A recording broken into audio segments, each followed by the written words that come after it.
Good evening, District 5.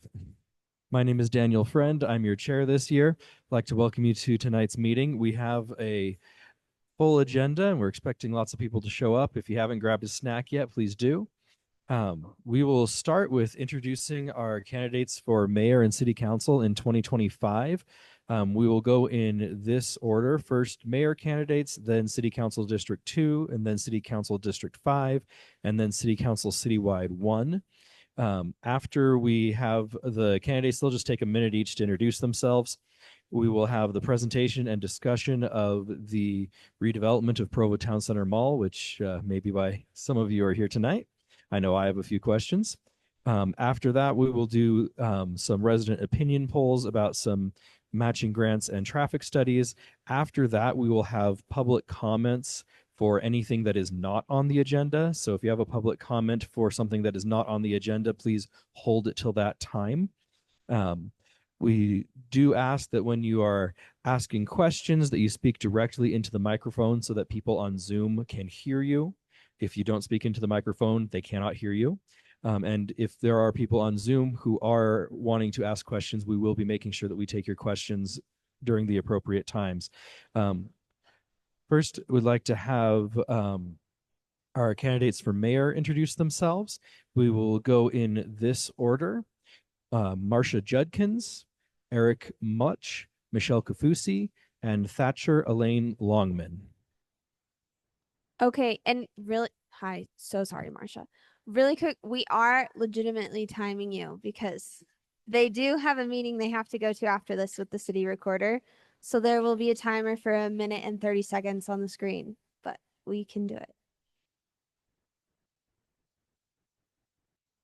Thank you. So 1 minute 30. I thought I just had a minute, but so you might only have to listen to me for a minute. But my name is Marsha Judkins, and I'm running for mayor of Provo. I appreciate seeing all of you out here. And this is one of the things I really love about Provo is that we have great communities and great people. We have great city employees. And you might think, well, then why are you running? Because I know we can do better. And there are pockets of the city that don't feel as listened to. We can update our general plan to reflect our community values, and we are going to have growth. We need to look into the future for that. And I'm just really excited to apply all the things that I've learned from my past experience and from talking to people to this challenge. I have been living in Provo for over 4 decades and have raised my 7 children here. And 5 of my 7 kids-in-law also come from Provo. I have 13 grandkids. I started out volunteering as a neighborhood chair, actually in the neighborhood program decades ago in Lakeview neighborhood. And I have served in the PTA, and as that all happened, I decided to run for the Provo School Board. So I actually served on the school board with Mayor Kaufusi, and I was on the school board from 2012 to 2016, and saw the need for some representation up at the state level. And so I ran and was elected. Is that 1 minute 30? For the state legislature. See, I can't. I'm a politician, right? No. Anyway, thank you. I'll be done.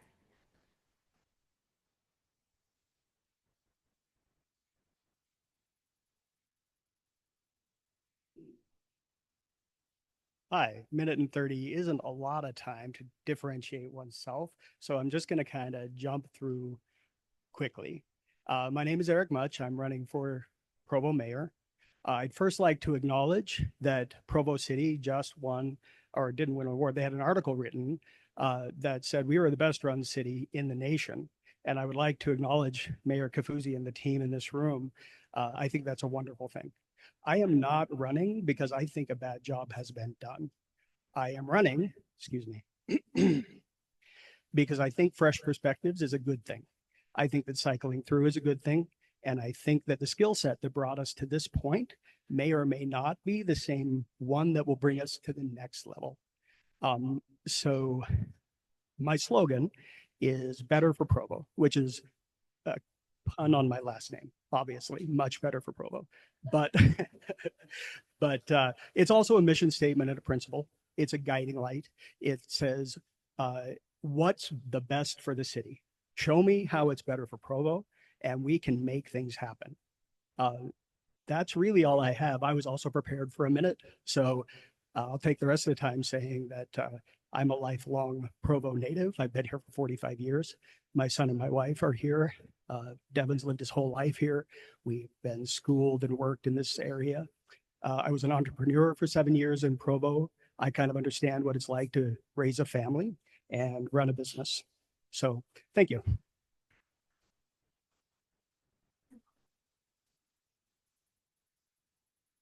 Good evening, everyone. Thank you for coming out tonight. My name is Michelle Kaufusi, and I'm running for Provo Mayor.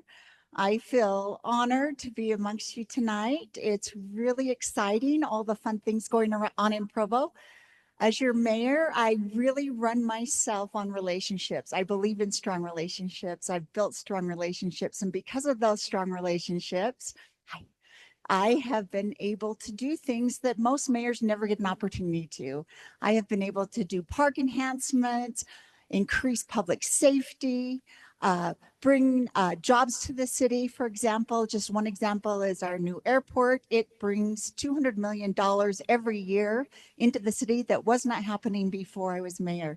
I've been mayor now for a few years, and the 20 years prior to me, Dave, 20 years prior to me, only $111 million was brought in from grants and outside funding. Since I've been mayor, we are over $340,000 million. That is money that is not coming out of your pocket or mine. The taxpayer should be the very last option when it comes to funding. We need to turn every rock over and every single grant, every opportunity to find funding before we come back to the citizens of Provo. Born and raised here, 50, I was trying to figure it out when people were saying 40 years. I think I'm 54 years in Provo. I was only out of the city for a short time. So I'm asking for your vote, and I've got information I'll set out if you'd like more. Thank you.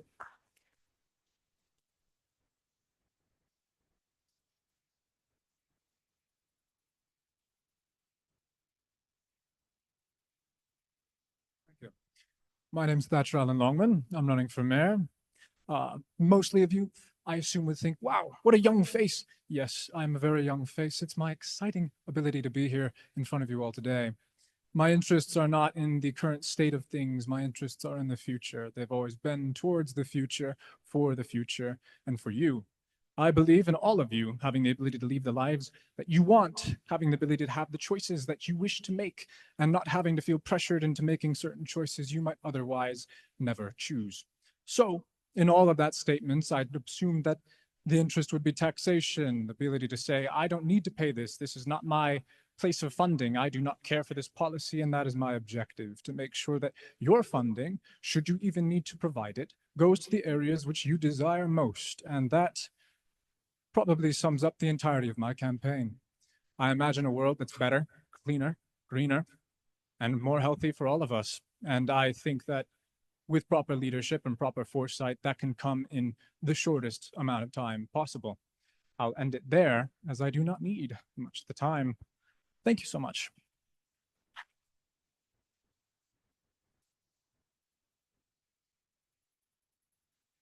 We'll now hear from our candidates for City Council District 2 in this order: Sally Clayton, Jeff Whitlock, and Hannah Petersen. Do we have anyone here for Sally Clayton?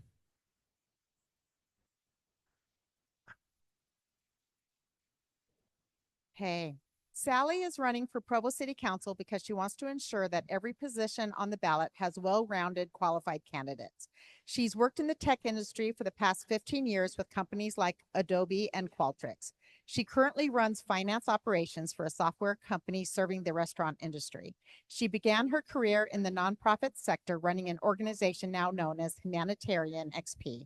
She and her family moved to Provo 8 years ago and quickly discovered it's one of the best places on earth.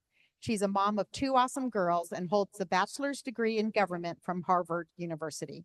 She's passionate about collaboration, especially in today's climate of growing polarization. She says we deserve to be governed by strong leaders, not by petty politics. She believes we can make Provo a leader in efficient, effective government that serves all members of our community.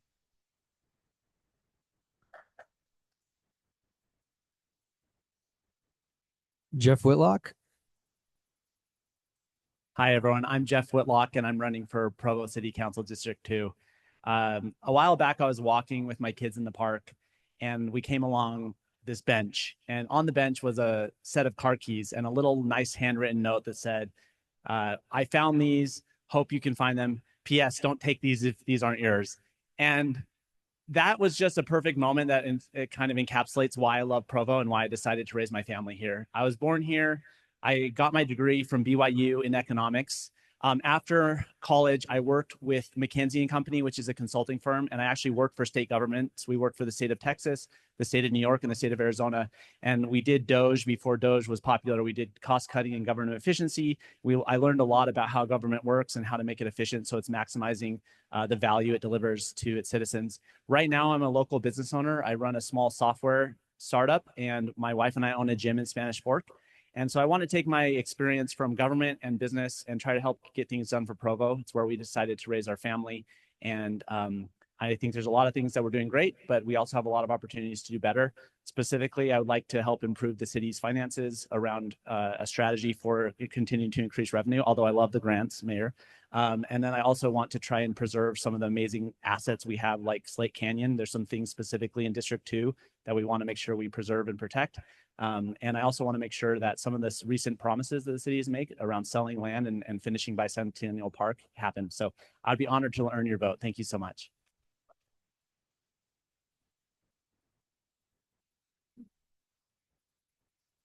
My name is Hannah Petersen, and I am running for City Council in District 2. I have lived here forever. My family's lived here. We're long-term Provo residents. And when I was 19, I left for a little while, went to Alaska for an adventure, met my husband. It was the most beautiful place in the world. He came to Provo and he said, you know what, this place is even prettier than Alaska. And so I roped him into staying here, and we have 2 kids. I have been involved in my neighborhood for a long time. I think probably since I was in my early 20s, I've been volunteering on the neighborhood chairs, delegates, school, anything that you can imagine I've been involved with. And over these years, I've always noticed what type of leaders are the most effective? Which ones are really making my life better? Which ones are significantly changing our community? And I've noticed that those are the leaders who always prioritize the voice of the residents. They listen, they talk all the time. They communicate, they collaborate, they're kind, they're respectful. I'm passionate about that type of leadership, and so I'm running because I want to be that type of leader. I love the outdoors with my family. I'm an avid cyclist and hiker, so I'm very passionate about saving our natural resources in District 2 as well. I am passionate about fiscal responsibility, but most of all, I'm just very passionate about hearing your voice, knowing who you are, and listening. Thanks.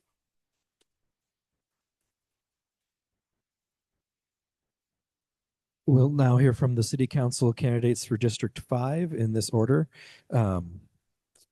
Sam Blackburn, Rachel Whipple, Shay Aslett, and Tim Jafek. Sam?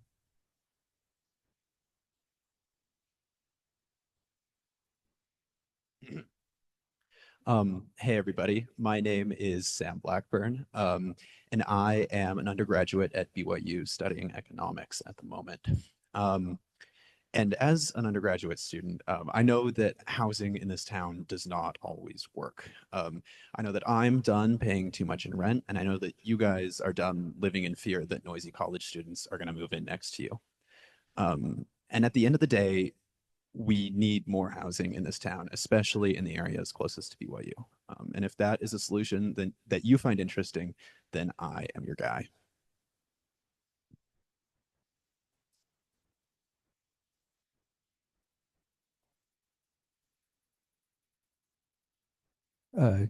Councilor Rachel Whipple on Zoom. Rachel? All right, can you hear me? Yes. Wonderful, wonderful. Yeah, I'm sorry I can't be there in person. We are out to Tennessee for our family reunion. Get to see my family that I haven't seen for a few years now, so it'll be good. I'm currently your city councilor for District 5. I'm here because I love Provo and I really love the downtown and our pioneer neighborhoods where I live. We chose to move to Provo, to take the job in Provo specifically because we could live downtown where we could walk, we could bike everywhere, we could go to the library and the grocery store, and we wouldn't need to have two cars here. And it's been a wonderful place to raise our children. As a city councilor, I feel that my job is a large part of customer service. People come to me with problems, and because I have this position and I understand more how the city works and who can solve the problems, I can be that conduit for connection so that things can get done. And the problems that you bring to me then inform the policies and the arguments that I make with my fellow councilors as I advocate for different positions on zoning or development or redevelopment that will help you in the city. So I would really like to be able to continue to serve you in this role for the next 4 years. Thank you.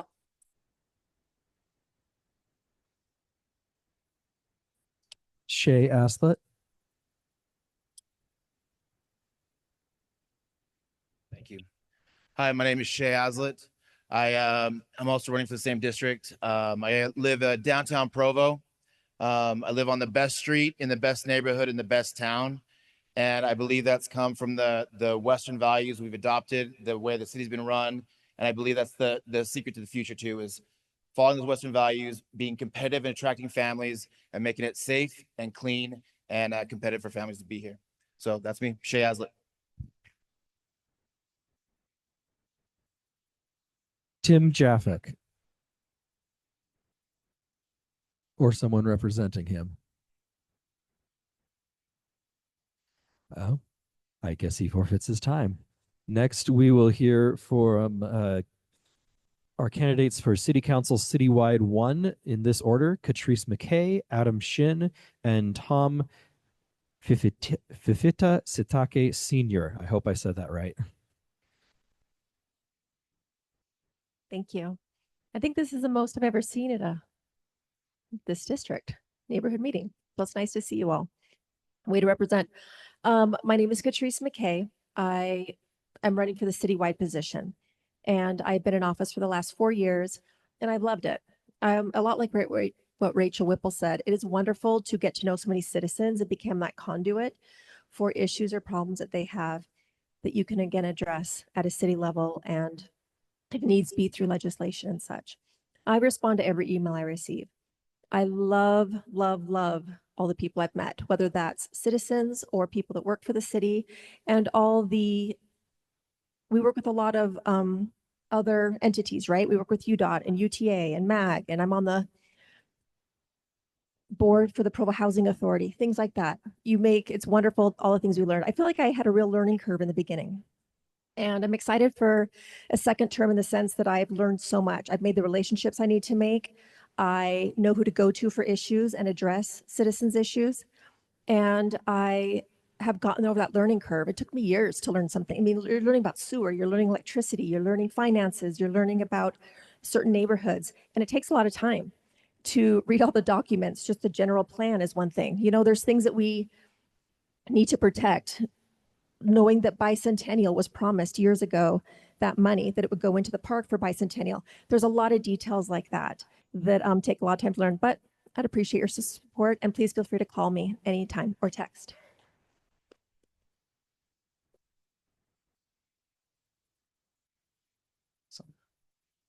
Hey everybody, thank you so much for being here. It is so good to be with you. My name is Adam Shin. I'm running for City Council Citywide. I'm running because I care about Provo's future and I want to help us have a strong city for years to come. My wife and I met here in Provo. We both came here for school originally, like many of you, I'm sure. We just celebrated the birth of our first baby. We're so excited to be starting our family here in a place with such a great family culture and such a great set of amenities. We love the things that make Provo special, and I want to help take care of those for the next generation.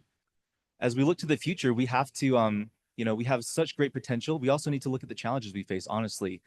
Some of the challenges that I've seen serving on Provo's Planning Commission are our budget, our home affordability, our infrastructure, and other things that threaten our ability to actually keep the quality of life and the things that we love about our city in the long term. As your city councilor, I hope to fight for the same things that I've advocated for on the Planning Commission: safe streets, affordable homes for families, protecting the outdoors, and overall a balanced long-term financial budget.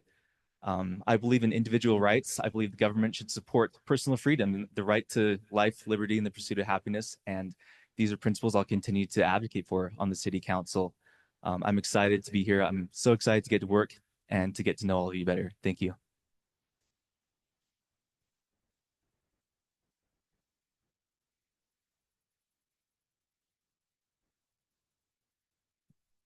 Sitake is my name. I'm glad to be here. I moved here from Hawaii, December 1982. I love this place. I had brothers who went to BYU. One left to the Federal Academy at Atlanta, Georgia, and I was here and I decided to stay behind. Not only I love Provo, I volunteered a lot of times for 5 mayors before, including our mayor now, Mayor Kaufusi. I have a lot of friends over here. My wife and I lived here, and then we moved on. And then about 12 years ago, we sold our home and moved back to Provo. I love the city. I love the people. I love the mountain. I love BYU. But let me repeat what our mayor was saying. Relationship. I love relationship with people. I have great respect for Adam. I'll tell you, when Mayor Kaufusi was running, I was ready to run for the city at the time. Then her husband and I were talking. He said, "Oh, my wife is running." Said, "Oh, when? This coming on?" "Oh, okay." So I pulled my name out so I can campaign for her. And I support her, and then again now. Let me say, ladies and gentlemen, this is a great place to live. Provo City will be fine. Let's do the best. Thank you.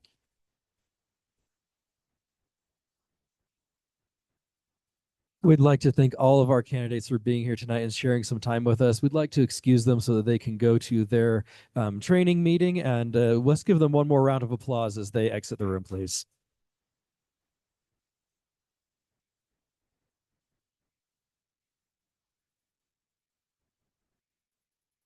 Now we'll go to the item that I'm sure many of you are waiting for, the presentation of the plan to redevelop Provo Towne Centre Mall. I know that I'm very interested in this item since I live just 1 block north of it. I will now turn the time over to PEG Development to present their plan. As they are presenting, please remember that it is not a requirement for the developers to present plans at the neighborhood meeting. This is something that we are very grateful that they are able to do. If you have comments or questions, please hold those until they have finished their presentation.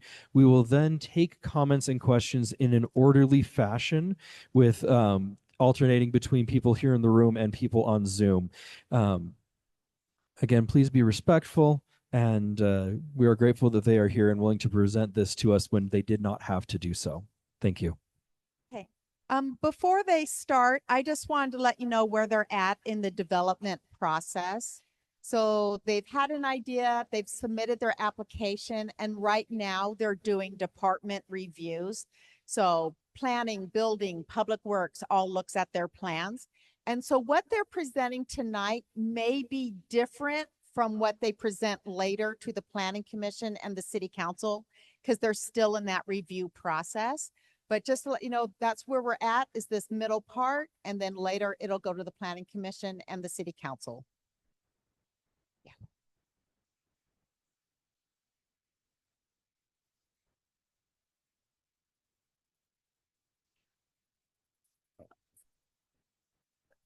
There's your great. Thank you.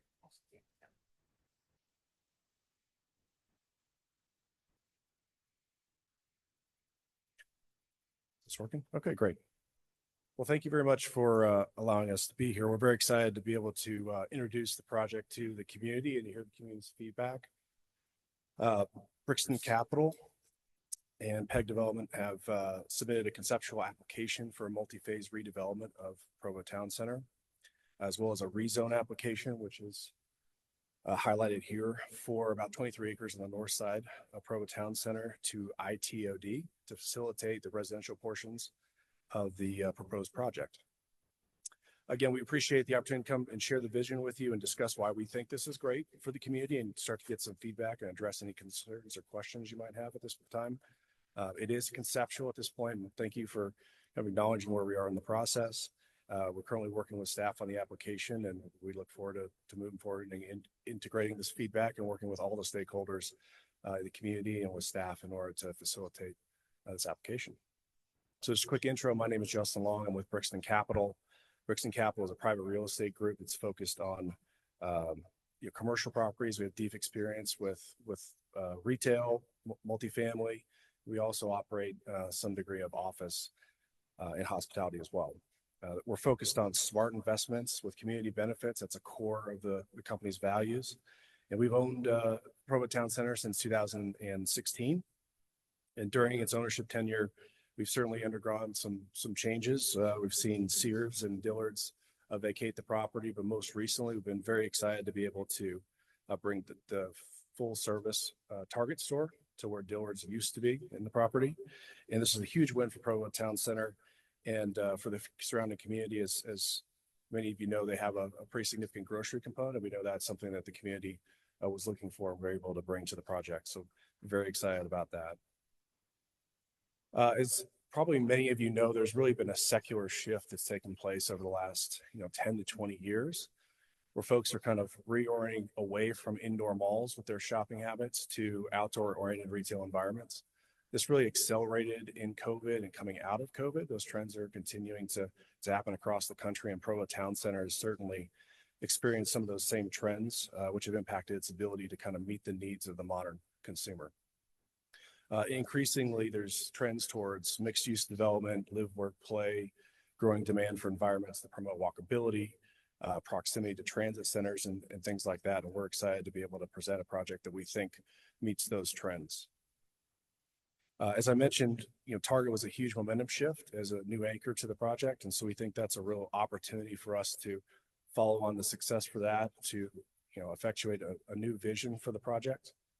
And we believe that this aligns with the community's needs and the modern consumer in creating some of that live, work, play environment and meeting the needs of the modern community. So with that, fly through.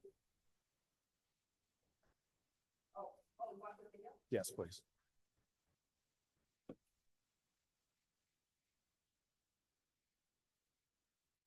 So this is a video of a fly through of the conceptual project.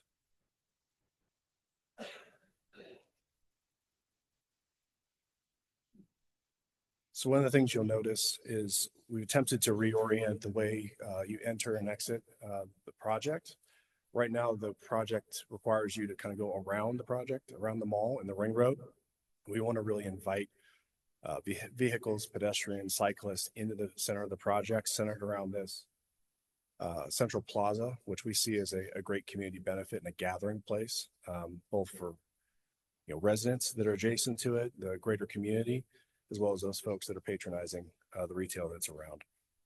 We want to provide that enhanced vehicular, pedestrian, and bike access to invite the community in. We want to create vibrant communal spaces because we want to activate the campus morning to night. We want to really have a 12-hour activation with activity which really doesn't take place today with the mall environment. What may not be obvious is this plan retains Target, JCPenney's, and Cinema, who have agreed to be part of the future of the project. It right sizes the commercial aspects of the project. Right now, the mall is about approximately 1 million square feet. And we think reducing that to approximately 600,000 square feet, which is what this represents, is more sustainable and creating a mix of uses that's synergistic with each other. To facilitate that, this plan removes the food court area and the former Sears to create an open, community-focused environment. We are planning to maintain the second level mall space that basically sits between JCPenney's and Cinemark, which we can talk about when the site plan pops up. But in summary, we want to create that live, work, play environment. We want to invite those modes of transportation in. We want to take advantage of our proximity to the transit oriented aspects that are either on campus or very close to campus, and to provide the community with something that we think is sustainable and viable going forward. Perfect. So just to highlight what this site plan represents, hard for me not to be able to see it. We're retaining Target, JCPenney's, and Cinemark, which are all represented by the purple boxes above. Thank you. We're adding some large format retail to the south side of the property, which we believe complements the tendency of Target very well. And then we want to take that concentration of amenity retail, which is food and beverage oriented or additional entertainment uses we think can bring to the project, and center them around that communal space at the center of the project in the public space.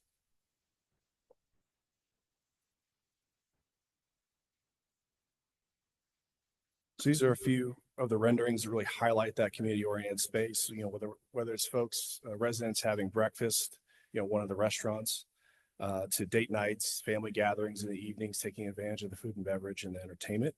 That's the vision we have for what we'd like to create here. Having these gathering nodes, which are synergistic with the residents who are adjacent, we think that is a synergistic relationship that's super important to the success of the project. You know, having multifamily residents are built-in customer bases for the retail, and that retail is also an amenity for those residents and for the community at large. So we think that is symbiotic and helps sustain the project in the long term. Additionally, we want to make sure we're enhancing accessibility for the nearby residents and the broader South Provo neighborhood community, and bringing them into the project as part of the design. And then one thing I wanted to highlight here is it was really important to us as we were working with PEG to create the vision here to make sure that the residential project was integrated into the commercial. It wasn't just some apartment project sitting across the street from our commercial project. We wanted to make sure that we didn't want a residential building just sitting over there on the side. We wanted to integrate into the commercial through convenient and attractive access, both whether that's vehicular access or pedestrian access or cycling. We want to promote that porousness between the two sides of the project. And then finally, I know I alluded to it before, but I definitely want to emphasize how we see the residential as being critical to creating that critical mass that's going to make the retail successful, and also synergistic with, as an amenity base, the multifamily. So to speak a little bit more about the multifamily, I'd like to introduce Robert Shin with PEG Properties.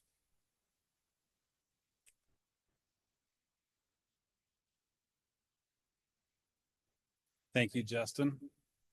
Good evening, everybody. I'm Robert Schmidt. I'm with PEG Companies. We're a local company based here in Provo. We've been around for about 22 years. Most of that time, we've actually been located and headquartered here in downtown Provo. We're in an office building that we developed on 200 North. It's just south of the Smiths building. And during our time here in Provo, we've also developed the Zions Bank building. We've developed City View Apartments on 200 South and University Avenue, and the Flats at Riverwoods on the north end of Provo. So we feel fortunate to have been able to live, work, and play here in Provo. I'd like to first share with you the philosophy that we have as we develop and build multifamily projects. To us, we have a saying in the office that we reimagine communities, and that means more than just building nice properties. Of course, we do that. But really what we do is we build communities. We do that by curating and hosting resident events and experiences. We provide hospitality type services. We go the extra mile and meet the residents where their needs are. We understand that our residents have choices, and they can choose to live with us or somewhere else. So when we develop a property, we're seeking to provide all the things that anybody could want in a property.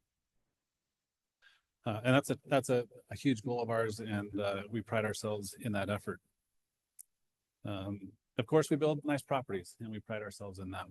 Our properties have resort-style amenities, including gyms and fitness facilities, pools and spas, dog parks, dog wash facilities, bike storage facilities. And recently we have begun adding guest suite facilities that for use of our residents, friends and family. So if you have a family member coming to town or a friend, we can put them up in the suite. All of this is to really help us elevate and provide a high quality experience. So it extends beyond what we do in terms of our community building and our property building. Where we situate our projects is important as well. A little bit about our residents. Our residents are primarily married. 54% of our residents are married. The largest cohort of our tenants are between the ages of 25 and 40. 45% of them are young professionals with families primarily, and they live, work, and play here in the community.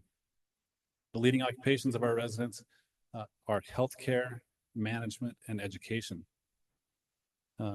They have household incomes that are above average for the community, and many of these residents could qualify to buy an entry home in Provo, however they choose to rent. Some of that could be financially driven. Today in Provo, the median home price is over $500,000. But if you take an average home price of $450,000 with a 15% down payment, a 30-year mortgage at a 6.5% interest rate, your payment is a little over $2,800 a month. By contrast, the average rent in Provo today is about $1,700 a month. So there is a financial gap, and some people choose to rent because of the affordability issues. But that's not the only reason. Many people choose to rent because they appreciate the lifestyle that renting affords. There's convenience, there's maintenance-free living. There are the amenities that I talked about that are provided on the property. And of course, they look for amenities in the surrounding area. So as Justin mentioned, having the ability to walk across a nice plaza and have dinner, or to walk to get your groceries, or to hop on a BRT and be anywhere along the Wasatch Front by accessibility to the front runner is all an amenity to our residents that they value. When Justin and his team approached us about participating in this project with them, we were thrilled. Being here in Provo, we recognized immediately the opportunity to do something special at this location. And we think it makes sense for a number of reasons. Number one, we can address housing. Simply supplying more housing will help some of the housing challenges that we face. We understand it's not the only thing that we need to do as a community, but building more housing is one of the solutions to solving our housing issues. We think it's a good use of property. You all know, if you go out there today, there's a vast expanse of asphalt that's highly underutilized and can be better used, we think, by providing housing. All of that infrastructure that's there today is underutilized. So the streets, the sewers, the waters, the storm drain, all of those facilities are underutilized by what's there today. And so developing housing in this location, it's an infill, the infrastructure exists, and we can make better use of it than we are today. We believe that what's going to happen at the mall is a game changer. It will be an amenity for our residents and to the community. We know that the synergy between the commercial changes and the residential proposals that we're making are necessary for both to be successful. And we're thrilled to be a part of it. So let me take a minute and walk through specifically what it is that we are proposing. I'm just pushing buttons here. No. There we go. So this is a site plan of our proposed project. To the top of the page is north. So you can see. Does this have a laser pointer on it? There's another laser pointer to the on. And I'll ask you guys to follow along with your mouse for the folks on Zoom. So just so you're oriented, This is Freedom as it connects into the property.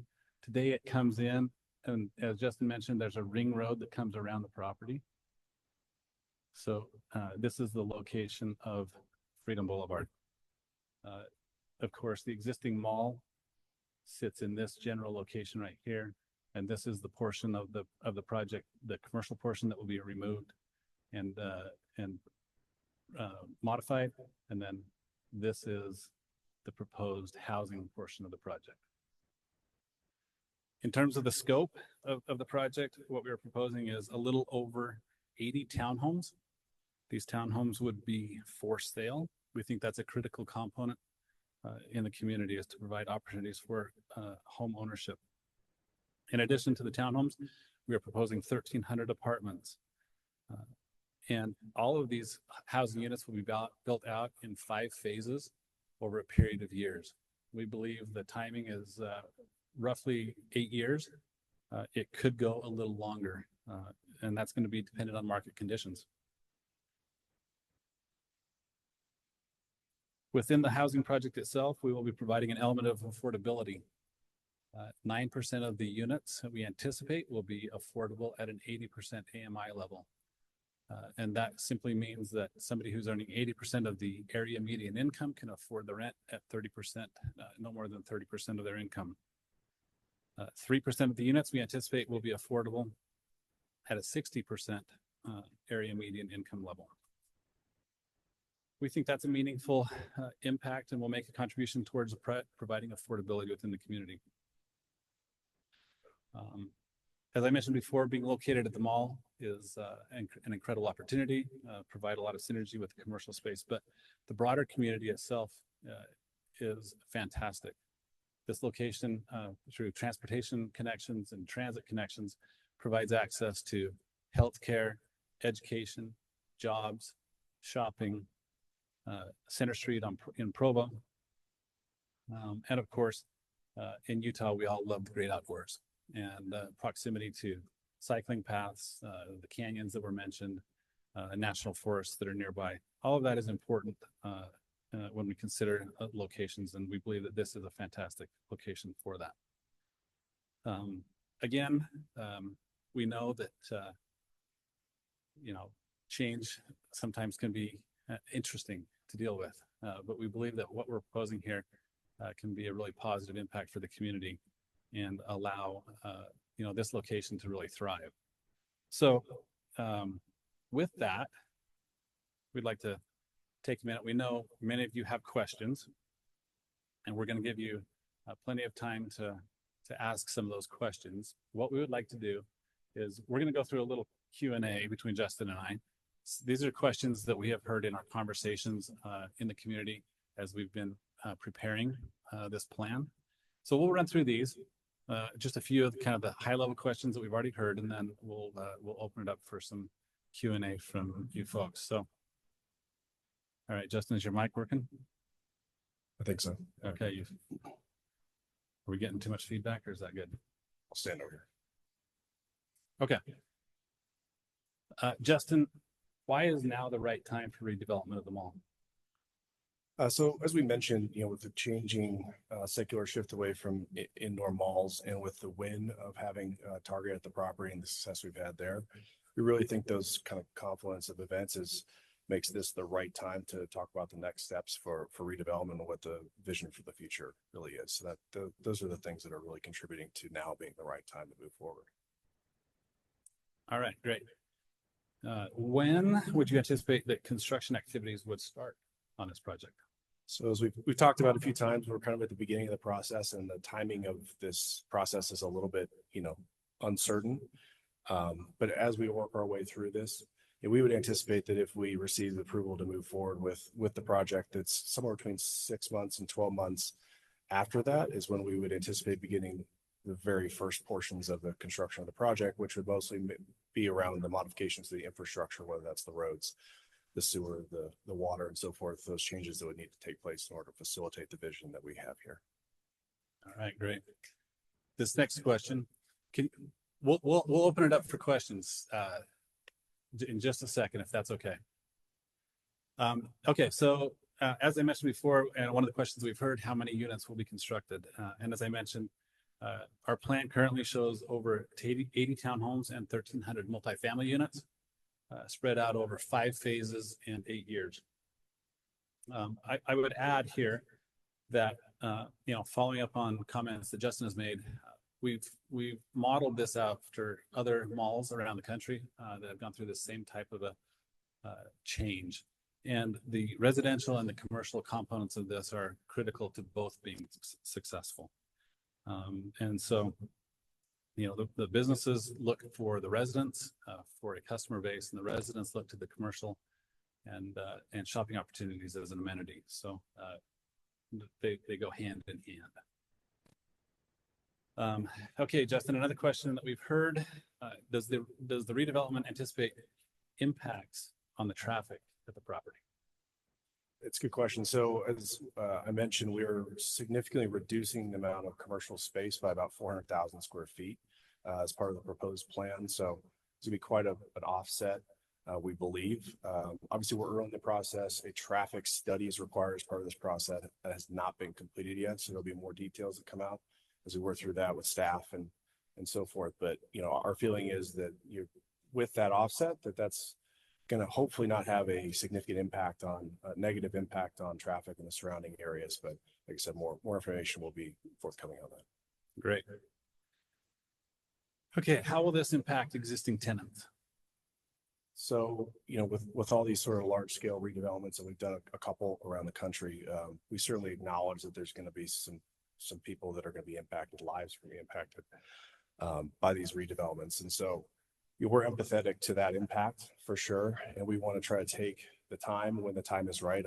As we said, it's very early in the process to have any kind of those conversations, but when the time is right, we do want to and have done this in the past in approaching each of those impacted tenants and try to find the best path forward for them. So depending on what their future goals are, their financial orientation, what they'd like to do, that kind of looks different for everybody. I mean, our best case scenario is to be able to integrate as many of those folks back into the future vision for the project as we possibly can. We also know that's not always their goals and not always possible depending on what the situation is. So when the time's right, we definitely have the commitment to try to talk to each of those tenants and do what we can to create the best path forward for them. Okay, great. Everybody wants to know what tenants do you expect in the redevelopment? That's my favorite question. So as I said, Target, JCPenney's, and Cinemark all are committed to being at the project. If we receive the approval to move forward, we're definitely going to be engaging with a variety of different tenants. We expect to attract kind of a mix of national, regional, and even local tenants. We don't have anybody committed to the project at the moment because we don't necessarily have a project to talk to them about, but we anticipate having some pretty significant interest if we're able to move forward and announcing who we're able to commit to the project in the future. Perfect. Okay, we know you have questions. Are we going to run the traveling mics around, or do you want people to come up? How do you want to handle this? If we could have people come up and form a line here, I think that would be helpful. We will also be alternating between people in the line and people on Zoom so that everybody has a chance. But we will have... You go ahead and go first. Okay. I'm Jonathan Handy. I'm a BYU student right now. First off, I do appreciate this project. Having more outdoor commercial space close to residential areas. One thing I noticed during the fly-through in the video, though, was that the outdoor spaces seemed a bit sparse. If this was someplace that I would go and visit, which I would like to, I probably won't be around anymore before it's done. But I would really appreciate having more trees and more places to sit. As it is, it looks kind of nice, but it feels kind of like a place to move through, not so much a place to be, not so much a place to hang out with people. So I would appreciate seeing more larger trees and more seating areas throughout that open space. Sure, I absolutely take that. I mean, that's absolutely our goal, to create the spaces that people want to gather in. That's We've got a couple of kind of larger ones designed that's not quite as easy to see with one pass through the fly through, but it is absolutely our goal in order to create those gathering spaces around people want to engage. And like I said, our goal is also have those be flexible in design so that they're conducive to people from the morning to night to be able to gather. That's absolutely our intention. Hi, I have two questions. Rachel might be needing to help you, but my first question is, how are you expecting the construction of the University Avenue Bridge to affect your construction? And do we know when the University Avenue is going to be finished? I think it's starting this fall, and I think they said, was it 2 years? So I think that would be done before they're doing most of their work. Before you guys even start? Yeah, I'm not intimately familiar with the schedule for the bridge. It's a little ways away from us, but we recognize that it could cause some traffic kind of diverting around the bridge and through the mall site. So we would coordinate with the city closely to make sure that, if we are under construction, that we're prepared to deal with some bypass traffic coming through the site. And the other thing I'll say to specifically address that is, we're going to have operating retailers like Target and Cinemark and so forth that are going to be open and operating throughout the redevelopment. So we will work very closely with them and with the community on sort of these temporary rerouting plans to make sure that people can get around, because we have obligations to the community, obviously, but we also have obligations to those tenants to make sure that customers can get to their facility. And my second question is, are you planning on applying for RDA or what's it called? The new one, the HRZ or HTZ? What's it called? HTRZ, I think is what you're referring to. Yeah. So we are requesting that we can apply for the HTRZ. We believe the project meets the requirements of the HTRZ. It's a state-run program. The city's actually the applicant for that. So from a technical perspective, I think we probably have to defer you to them, but we do believe that the project would qualify and we would like to apply for it. We'd like to take a question from Zoom now if we have anyone with their hands raised. Yes. Just from the Q&A, what will be happening to the neighborhood on the top right corner of the key plan? So where Rachel's mouse is. It's the trailer park currently. Yeah, so the townhomes that are currently planned, approximately a little over 80 townhomes, are proposed to replace the mobile home community that is there currently. As I mentioned, is pretty early in the process, so we need to work through that as we go step by step through this. But that is the proposed plan for the for sale housing component to be located in that portion of the project.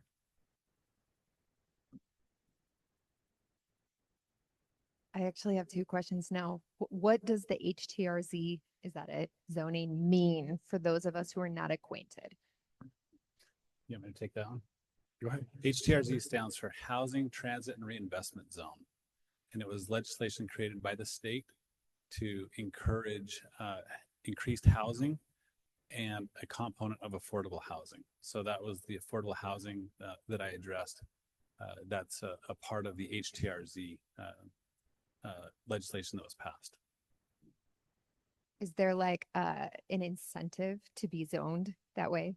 So the HTRZ does provide for a rebate of future property taxes. Okay, gotcha. My other question is about the roundabout that seems like it goes in the middle of what's meant to be kind of like the walkable or community space. I guess it seems strange to me. It seems like typically when you're wanting to like be outside, or I don't know, like roads are really noisy unless the cars are moving extremely slowly. It seems a little bit counterintuitive to me to have like a people space right around the roundabout. Yeah, understand your question. What's not really detailed here is there's a lot of methods around the country that have been used from a design perspective to traffic calming tabletops, things like that, to allow for the pedestrian and the vehicular to happen in a comfortable and safe way. That's certainly the intent with this design, because we want it to feel walkable. But for retail to be successful and sustainable long term, you have to have some proximity to vehicles in order for that to be long term sustainable. So it is a little bit of a mix of uses, but we've been talking about that, about specific design solutions for that, because that's definitely something we were concerned about as well, because we don't want it to feel unsafe or be unsafe. We want to encourage those pedestrians to activate that area as much as possible. I mean, also to keep it inviting. I'm also kind of curious about the 2 lanes exiting the one side of the roundabout, and then is it 2 lanes on both sides, and then the one just has like a median? It's 2 lanes all the way around. Okay. That's what's proposed. Okay. Gotcha. Do you have more online comment questions? I'll make sure we get everybody who has a question online or in person. It's your turn right now. Okay. I'll go quick. I've got 2 questions, hopefully. The first off, just to give some context, I've lived in a neighborhood in Indiana where they tore down the old hospital kind of near the center of town, had a huge amount of space just like this. And I participated in the same kind of planning process. And so I'm approaching with some things I've seen from there. I know that high density housing can be achieved in a way that doesn't feel so high density. Like there are ways to break up units or, as others have said, create more green space or kind of integrate so that it doesn't feel like 5 blocks of just big buildings interspersed among a few trees. What other plan options do you have, or have you considered to still be able to offer high density, but potentially integrate it more with the surrounding neighborhoods so it doesn't feel so high density? Yeah, that's a good question. You know, as Justin mentioned earlier, we're pretty early in this process. We're really in the zoning process. And, you know, as we get into the actual physical design of the project, we'll tackle more of those details. But certainly things like building step backs and setbacks, materiality, landscaping, buffers, you know, all of those are tools that we have that we can address those very concerns. And then kind of related, and I'll go quick. How walkable do you see this for children or like potentially small families who are renting there? And is there a way to work with the city to create a dedicated park space? I know you're balancing a lot with the real estate aspect, but also if you're promising community space, it's one of the longest term investments that a community would value. Yeah, I'll take the walkability and then maybe you can talk about the community space and the plaza and how we view that. So in terms of the walkability, certainly it's an amenity for our community residents. In fact, I heard somebody within the multifamily space a couple of weeks ago say trails are the new pools, right? Because people really are looking for the opportunity to be out and about and walking and cycling and active. So, you know, certainly we will be looking at that very closely to make sure that we do have those high levels of connectivity, walkability, you know, not just, you know, you can walk on a sidewalk from point A to point B, but that it's a pleasant experience. Would now like to take a couple of questions from Zoom. Perfect. We've gotten a lot of questions that are like the same topic, so I'll kind of ask them together. First, the rough time frame for when current mall occupants would need to vacate, and then kind of build offing of that. How do you plan to ensure local tenants currently in the mall are able to stay without being priced out by larger corporations? The current tenants are very community oriented, and I worry they'll be priced out, which would reduce the community oriented aspect of the project. And then when do you expect to evict the current businesses in the mall? Will that be in phases? And I think that's it as far as mall tenants. Yes. Yeah, I think as I referenced for, we understand this is definitely going to have an impact on existing tenants, you know, if and when this moves forward. As far as the timing for when that could take place, it's really too early in the process to be able to speculate on what that timing might be. But we are, as I mentioned before, very committed to working with each of those tenants to facilitate as many of them coming back as we can. I can tell you in other mall projects that we've done, we have been able to facilitate some of those tenants coming back. But as I said before, that's not always even necessarily the goal of each tenant, depending on what their business plan is. And what the project ultimately looks like as far as the mix of uses and whether they think they fit into that with their business model. So it's really on a tenant by tenant basis. Can we get another Zoom question? Okay, the next question again is like a grouping of questions on the same topic, so I'll kind of ask them all together. Where's the first one? Okay, East Bay is one of the few Provo neighborhoods that provides deeply affordable housing. Your plan shows the Shady Acres mobile home park being replaced with condos or townhomes for sale. How many deeply affordable family housing units will you provide? When are they planning to construct in the trailers area? If we currently live in a trailer park, what should we worry about? When should we be looking for other places to move to? What's the plan for residents who live in the park? Many of us are at risk of losing our homes, and we're very concerned about what's going to happen. Can you please speak to how the development will impact us and whether there are any relocation or support plans in place? It sounds like they want as many details as you can possibly provide. There is a lot there. Well, again, in terms of, I'll take the affordability, and if you want to take maybe some of the timing. So as I mentioned before, we are providing affordable housing. 3% of the units overall within our project will be affordable at a 60% AMI level.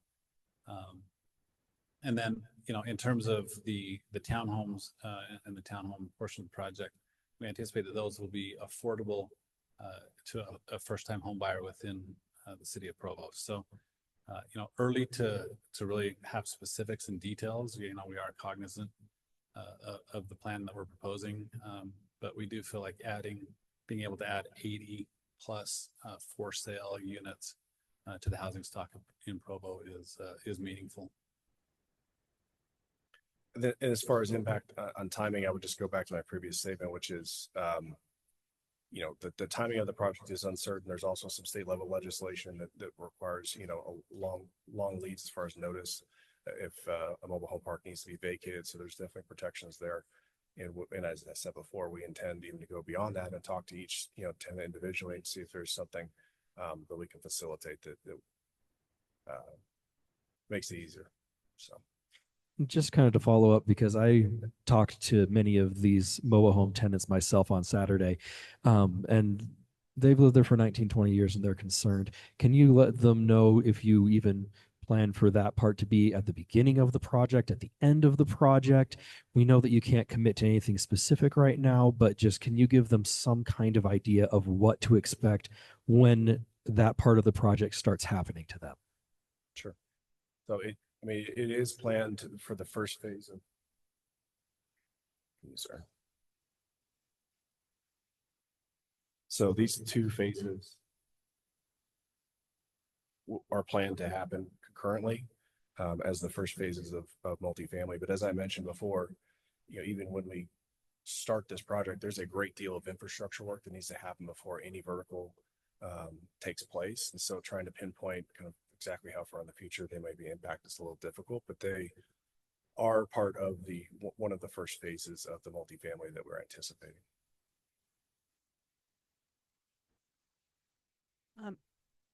I really appreciate the focus. Oh, is it? Sorry. I really appreciate the focus on having community space and being more walkable and more oriented towards the outdoors. Almost everyone I've talked to really value that. But I'm really concerned about the targeted demographic. You were saying mostly between 25 and the 40s. So they're going to have young children. And I feel like, to second what other people have said, the green space is really sparse. I don't see many, I haven't heard or seen any amenities for children. As the mall stands right now, me and almost all of my mom friends, we never take our kids there because there's hardly anything for the kids to do unless they're like under 4 in that tiny playground that's meant for like 4-year-olds. So if you want to attract families and long-term residents, I'm really concerned there isn't enough there to attract that demographic. We do want families to be able to stay in Provo and have places that are, you know, accommodating for children. Also, I wanted to second the traffic circle. There's many points of access for the parking above and below, and I feel like it would be such a lost opportunity to not have that be a complete pedestrian plaza. Like, I know it's not going to be like University Place, but University Place has what they call the orchard. They have all that green space and they host events like monthly, weekly. They're so family oriented.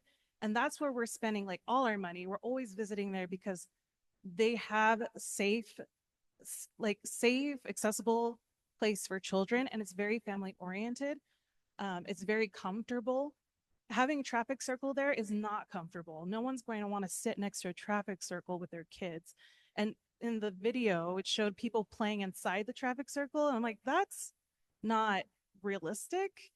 People are going to want to avoid that traffic circle as much as possible. If I had young children or teens who's like, we're going to go get some takeout or a Slurpee with our friends or whatever, it's like, I'm going to have to watch you because there's a traffic circle there. But there's many points of access. We need to prioritize people, not the cars, if we want people to use that space to its full benefit. And I feel like, and they do the Provo Farmers Market in the winter inside the mall now. So if there was more space there, that's more opportunity to have these outdoor vending opportunities, which you wouldn't really do right on the toes of the outdoor dining for those restaurants. You'd want the space to do it. And I feel like that's the perfect space. Again, just the opinion of a mom and a bunch of other moms that I've spoken to. I can't speak for Mayor Kaufusi, but So making it accommodating for families, if that's who you're trying to attract, you need to prioritize our most vulnerable, which is our young children, which brings my other concern and question. I haven't seen anything regarding to micromobility besides the BRT. We need a more robust micromobility plan for this area to reduce the traffic and the congestion to make it safer for everyone. So I'm wondering, is there any outdoor parking for bicycles? What are the amenities for like active transportation, not just the BRT? a lot of this, a lot of this kind of follows you, but I can You want address. to take the last one then? Yeah. So I was gonna say, I can't speak for Mayor Kaufusi, but I'm pretty sure she doesn't want you going to Orem to spend your dollars in Orem. She wants you to stay here in Provo. So That's what I yeah. want to do too. I want to support the economy here, but it's not providing very much for young families with young children. Yeah. So again, let me just kind of reiterate, we're pretty early in the process, right? We're at a zoning process, which means we have a pretty good concept plan, right? But this is a great opportunity for us to hear from you. And I think this is good feedback. So, we'll certainly look at your comments and we'll look at our plan and see what we can do to make sure that we are really providing that space. I mean, it makes sense for us as well, because we don't want you going to Orem. We want you to come to the Provo Towne Centre. We'd like to have you come live at Provo Towne Centre, shop at Provo Towne Centre, be able to enjoy all the amenities there. So I think it's great feedback for us. I appreciate it. Thank you. Yeah, I was just going to say, when we started this process and I saw this plan start to materialize, I have 2 kids, and my first thought was, well, how am I going to make sure that we put some sort of barrier there or design components to make sure my kids don't run out in the middle of the street. So that's definitely something that we're thinking about. And as I referenced before on some of the traffic calming elements and some of the other design elements that we're thinking through and as how I integrate here, it's definitely something that we want to bring in the project, because we do want to facilitate families being a part of this. And not feeling like they're in an unsafe environment sitting next to, cars going 40 miles an hour or something like that. So definitely understood and heard. But I will share with you a challenging truth of retail in today's environment. You have to be able to get cars proximate to the retail in order for it to survive. So there's a little bit of a challenge there on how do we make sure that we have proximate access for vehicles to get so that our retailers can sustain themselves and their businesses can be successful while also maintaining that walkable environment. So. And just for everybody's information, all of the comments and questions that are made here tonight, whether on Zoom or in person, will all be shared with the developer afterwards, and it will also be available to you on the city website for Neighborhood District 5, so you can come back and review this yourself if you would like to. I just have a couple of questions for you guys. The first, we talked a lot and heard a lot about these new families moving into this area. Can you tell us, I mean, we see some of the benefits for us here. It's nice to have cool places to eat and shop, hang out if possible. And, you know, it might feel to us here that live here already that these people aren't much like us. They're above average income. They have, you know, a different lifestyle. What might they be able to offer? Like, just off the top of my head, I'm thinking like they're here, they're paying taxes, they're helping improve our community. Does some of that go to our schools as well? Does some of that help us have better infrastructure? Can you speak to that? Yeah, you know, I certainly didn't mean to imply that there was any, you know, I don't know the right word there, you know, separation of, you know, of people, other than, you know, we find that our residents, you know, they have good incomes, they're contributing to the community. You know, like I said, the top three professions are healthcare, you know, healthcare workers, management, working in some type of management role within the community, and education. So, you know, certainly people, frankly, that probably grew up here, right, and want to stay here and need an opportunity to get their kind of foot in the door and start building their lives here. So I think that's really the tenets that we see most often. Cool. I also would say that I think them being a part of a future, the sustainable, you know, mixed use project at this project, rather than kind of functionally obsolete, declining center that's, you know, not positive for the community, is a win for everybody as well. It's just to see something that's going to be amenity for the community, for the drag on the community, we see as a total net positive as well.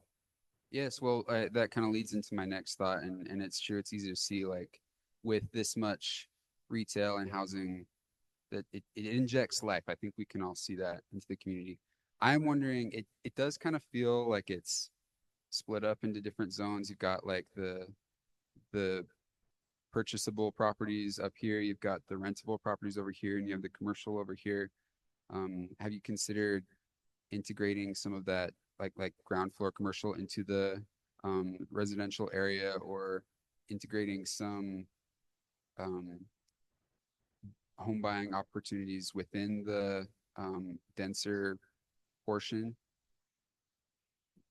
Yeah, I'll take, so we have considered, you know, the retail on the ground floor. In fact, what we've kind of settled on right now is our concept is that we'll have some retail pad directly proximate to the multifamily. You know, our experience here in Provo, because we've done several projects, is that ground floor retail is a challenging kind of aspect. And sometimes you can build it and then it doesn't lease because the tenant just doesn't want it. It doesn't fit the business purpose that people need it for. And so it's a concept that works in some places and very few places, honestly. You know, we from our own experience at our corporate office right here in Provo, we built a bunch of ground floor retail within the office building and the parking structure.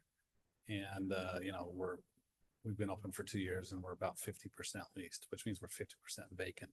And that's not positive for the community either. So we have to be really thoughtful about how we do that. And we think by providing these out pads provides that retail liveliness and kind of immediately adjacent to the multifamily, so that we get pedestrian connectivity and flow between the two uses. Provides for outdoor dining, you know, just that liveliness that we're trying to inject into the property. We've also talked a lot about how do we create that synergy between those two uses and the walkability while not having the residents feel like they're having to wait through a bunch of customers to get back to their house every single day. So how do we provide a little bit of a soft buffer to allow the residents to feel like they have their own space in and near their own residence, and not have to be in the middle of a commercial area necessarily, but yet promote that cross shopping, that walkability. Thank you. I just want to let you know I appreciate the vision, and I think it will be helpful. Thank you. We're excited about it. Can we get a couple of questions from Zoom, please? Okay. Some of these are, I'll have a couple. There's a lot on Zoom. Are there plans or have there been discussions around transit access to the new development? And another one closely related is the problem that I hope that can be fixed is avoiding using the train tracks to get to the mall on Freedom Boulevard, going across the train tracks. So those are the two transit questions. So today, UVX runs through the project site. There we go. So there's the existing stop right here that will remain. And then the route itself today follows the ring road. And then goes up Freedom right here. We anticipate rerouting that, as Justin mentioned, so the route will come through the site and then up Freedom. So we absolutely believe that we need to keep it. It's there. It's a huge benefit, and asset to the residents, the community, the mall. It's highly valuable.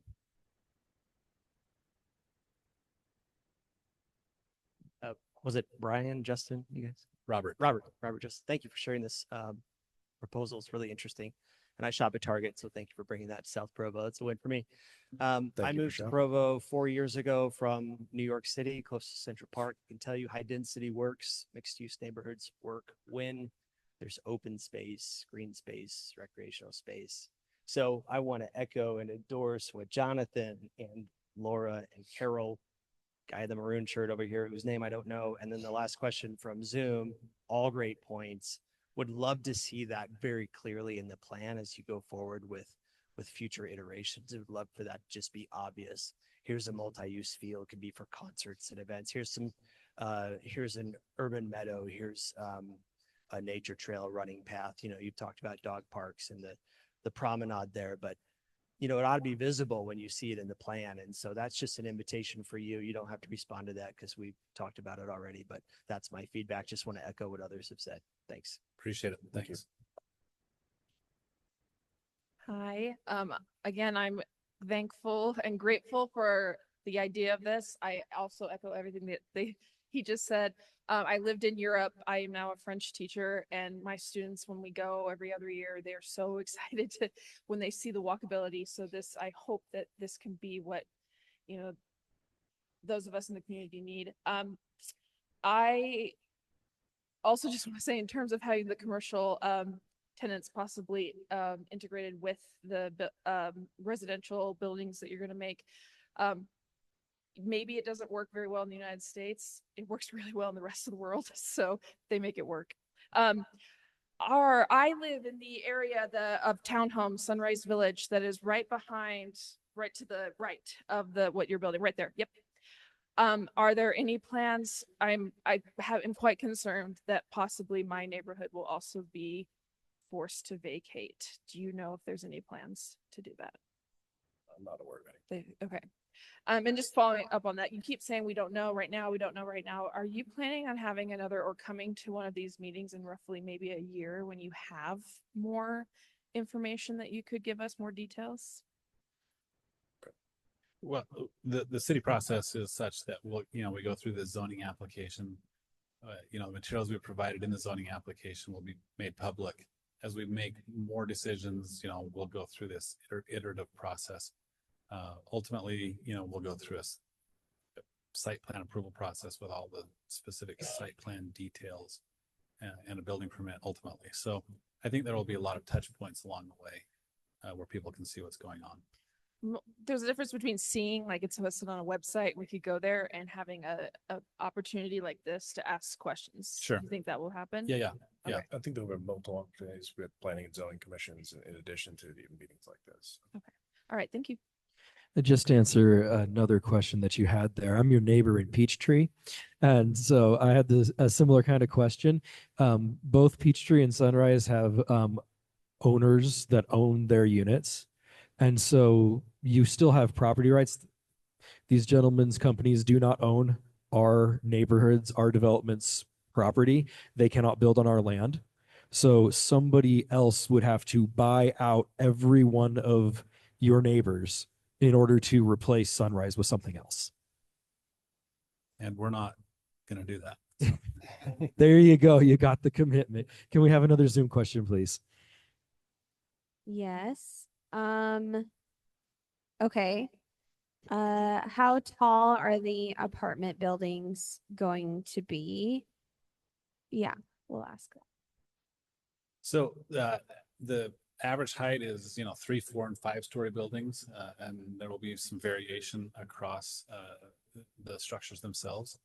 So, a five-story multifamily building will be on the order of 52 to 55 feet. Kind of about 10 feet per floor, roughly. It kind of varies a little bit, but about 55 feet for a 5-story, 45 feet, 42 feet for a 4-story, 35 to 32 feet for a 3-story.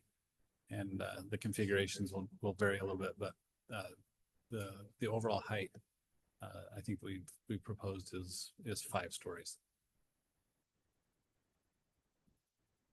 Thank you. Shannon Bingham. I live in the Timp neighborhood, just a few blocks that way. I've lived in the downtown area for 25 years. I love our downtown. I just want to tell your company, thank you so much. Several years ago when you were in the initial planning stages of the project that is just south of Smith's, you worked very closely with our neighborhood in the downtown, and we really greatly appreciate that. We feel like, there's a project that that works well in the downtown, right? I'm unfortunate that more of the spaces aren't being utilized, right? I think that's interesting. Why doesn't retail on lower level work so well here? Don't know. I'm sure you guys do. So I want to know what is being done to encourage longer term multifamily residents. And then also suggest taking into consideration with the townhomes. I don't know if you say that they're for sale. Is there consideration about writing into the CCNR's owner occupied, or is that something that's being taken into consideration? Yeah, we haven't gotten to that level of detail or planning yet, but I'm sure it'll be part of the conversation as we go along. Yeah, in terms of the CCNRs or ownership covenants, that type of thing. If it's viable profit wise, would love to see some longer term. It really helps the downtown. Yeah, certainly, the intent is to provide a for sale owner occupied opportunities here. So appreciate the feedback, and I'm sure it'll be a continued conversation how we do that exactly. Great, thank you. Hello. I'm curious about the interior areas that will still remain. So I assume the 3 big commercial sites, are they staying unedited as they are, or are we moving those around too? As far as the tenants that I mentioned that we're staying? No, like the Cinemark tenant, Target and JCPenney, are they staying where they are? And yes, they're the ones in purple, and they're basically where they are today with some very minor. So, about how much space will be interior then compared to what it once was? There's not anticipated to be any interior mall space going forward. None at all? Very limited. So it's not quite obvious, but there's sort of an interior lobby that sits right here. Okay. That gives you access from the plaza. What's that? To JCPenney's front door here. What's that gray space in the middle then? Why that's blanked out. That's so as some of you may know, there's parking that's underneath Cinemark today. Okay. And so we're anticipating bringing that same level of parking into what's now the lower level of the mall. And the reason for that is we want to provide really convenient parking for folks that are coming out to this plaza, folks that are patronizing these retail areas here, and as well as the theater at JCPenney. Because yeah, my one concern is that like, yeah, we had the farmers market that was using those interior spaces for winter months, and there's some activities as well that kind of require interior spaces. So will those is there any chance of bringing those things back?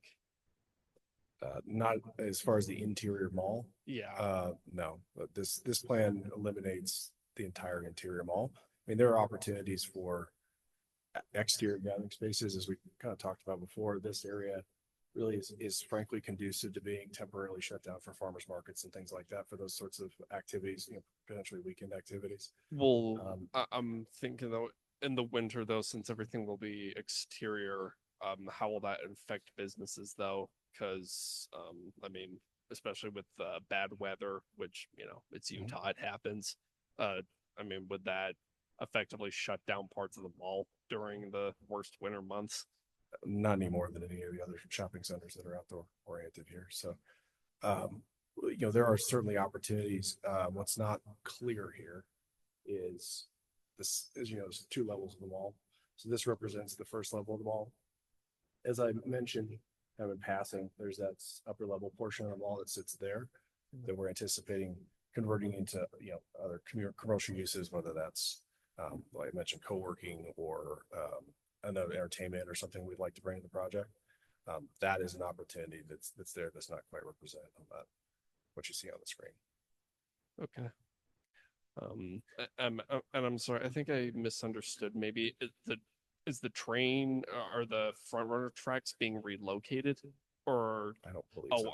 Is that just for the bus? This is just Okay, Yeah, the 'cause- BRT route right there, the bus route, right? basically. Okay, Yeah. I thought you were talking about relocating the train tracks, and I No, was, no, no. I was like, why are we bringing train tracks into the middle of areas where people are going to be walking around? Yeah. Okay, that's all I got. Thank you. Thanks. Can we get some Zoom questions, please?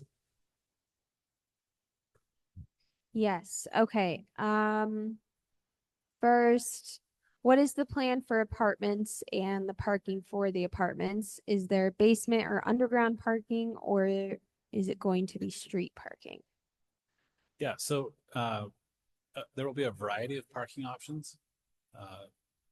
We have different options. We call one a wrap type structure, where we build a parking structure and then we wrap it with multifamily units.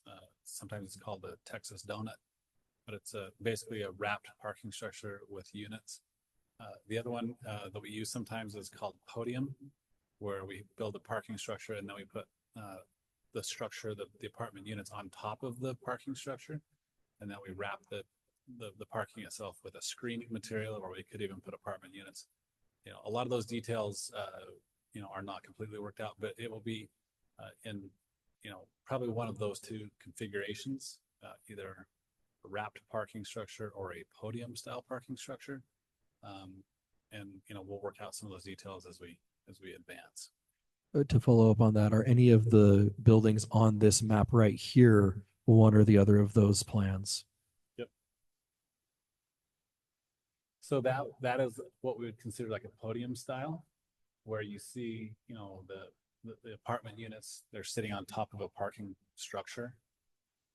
That is the example of a wrap. So you can see the parking configuration in the middle of the building and the units wrap around.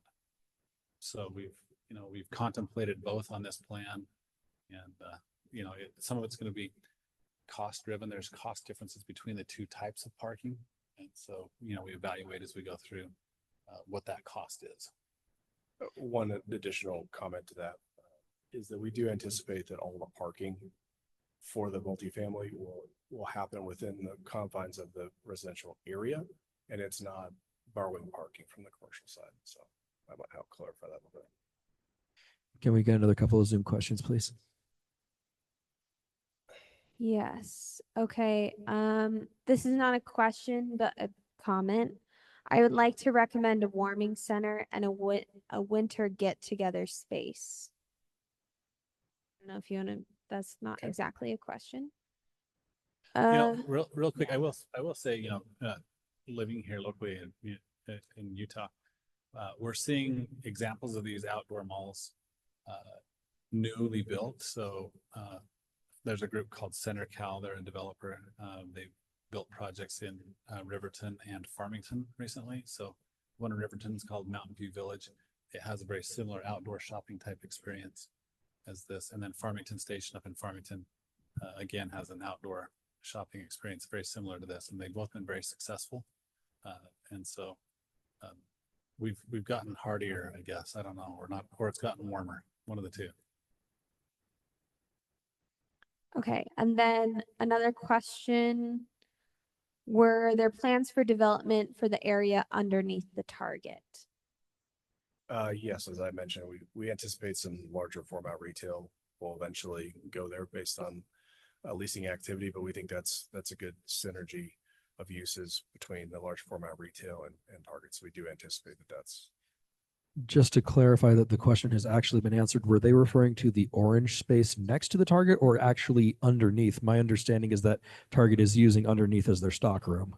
So it uses about a third of the space underneath. So there is some opportunity to bring additional retailers to that area as well. One more from Zoom. Yes, always. They're not questions, but they are comments that are just more comments about the trailer court and just concerns there about when they would need to move out and the timing for things. And then, sorry, I'm trying to see if they are together. While you're looking for that, perhaps you could give an estimate about the time frame between when you would start talking to the tenants in the trailer court and when you would expect them to actually need to leave. I can't quote it off the top of my head, but there's a state statute that deals with notice periods. I want to say it's 11 to 12 months, but I don't know that off the top of my head. Thank you. We have confirmation from city staff that 12 months is correct. Okay. Hi, my name is Caitlin. I live downtown and I work for a nonprofit and I'm also an artist. And so, yeah, I really love Provo. One thing I actually really love about the mall as is right now is how a lot of random kind of small creative businesses have moved into the space. And just as someone who, I'm not a business person, but I occasionally kind of think about potential projects, and retail space is super expensive. And I love that the mall has provided that opportunity for a lot of local artists and creative people. I know maybe someone from the city knows, I feel like I heard once that downtown has sort of a protection that keeps like local businesses there.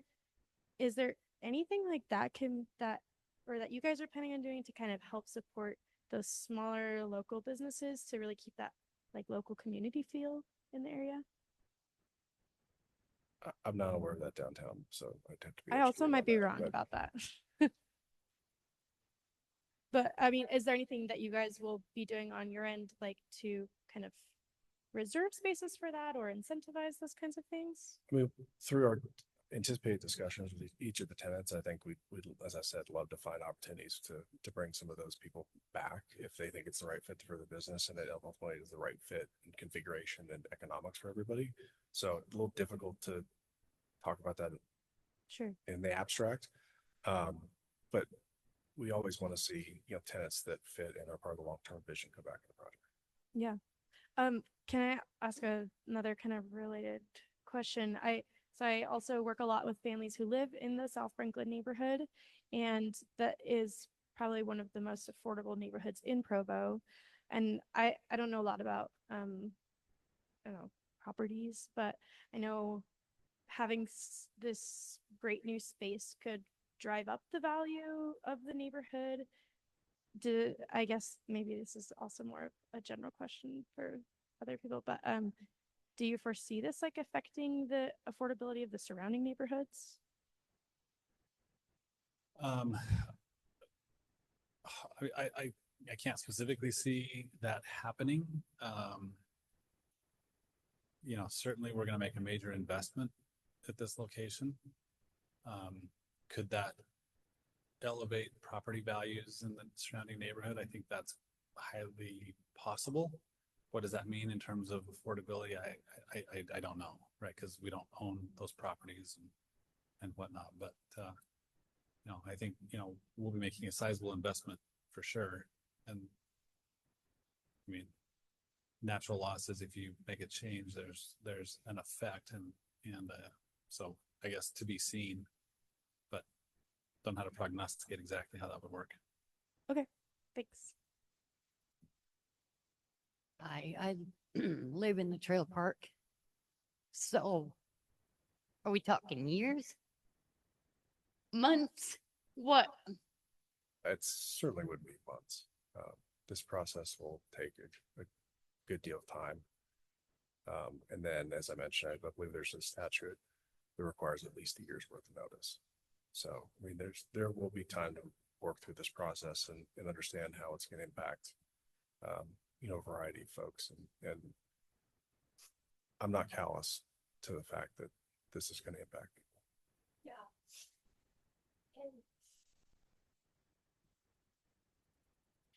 Do we have any more Zoom questions ready to go? Yes.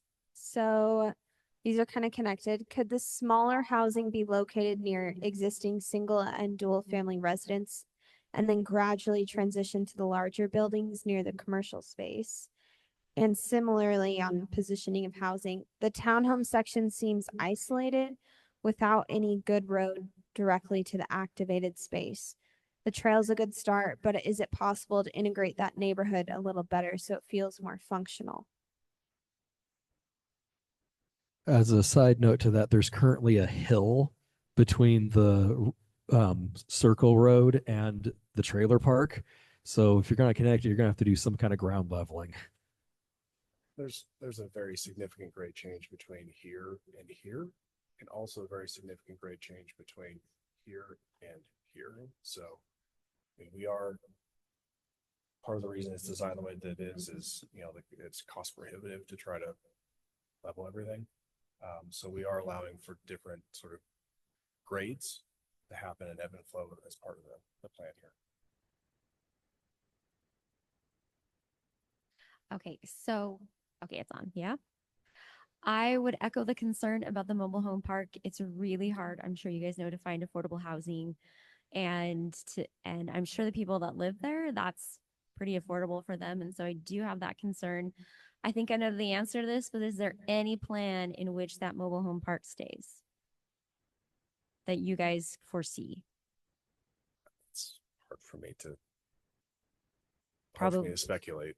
Right. I mean, you know, as we started these initial discussions, we definitely heard from various community members and leaders that, you know, providing affordable for sale housing was a critical community goal. And so we were trying to address that with the plan, recognizing that kind of anything we do is going to have an impact, no matter how we push and pull the plan. So. Okay. And then with your financing, I'm just curious about property tax because that funds our schools. And I'm pretty sure that like the way that the funding or your financing would work, a lot of the property tax would go back to you guys. Is that correct? Yeah, if the HTRZ is approved, future property tax, right? So the increased value of the property comes back to the property for a period of years. Okay. It's not indefinite. It's a defined period of time. And it's not 100%. Yeah.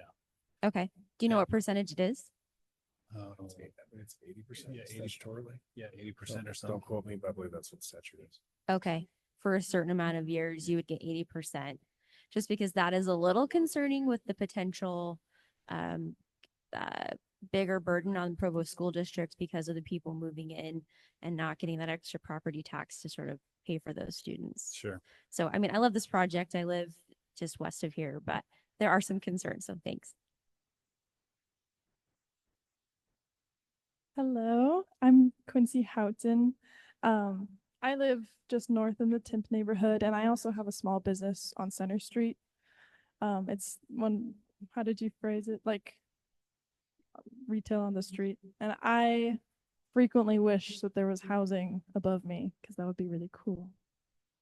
So I'm very excited to see all of the retail opportunities. I'm excited to see the buildings just south of Smith's fill up and the growth of the small businesses. I spent some time in Luxembourg in my youth. I grew up outside of pretty close to a mall. I grew up going to the local mall and trekking through the pavement and making the long walk from the back of the parking lot to get to the mall. And when I was in high school, I moved to Europe, and I had the luxury of living in a very comfortable, walkable, community-centric architectural space. And one of the things that really concerns me about this design is the quote unquote traffic circle right in the middle. And I just want to reiterate the concerns that have already been shared, that putting something like that in the middle of a housing and then a retail, like dividing those two things would sever that community connection that you guys have been vocally championing,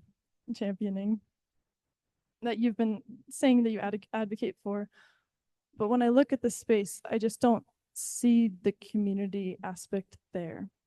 I just don't see where that would thrive. I think that if there was something else there that had a green open space, something green, whether it's a park, whether it's for children, anything other than like that prime real estate dedicated to cars, I think I just can't get over that personally. And also, is it a traffic circle or is it a roundabout?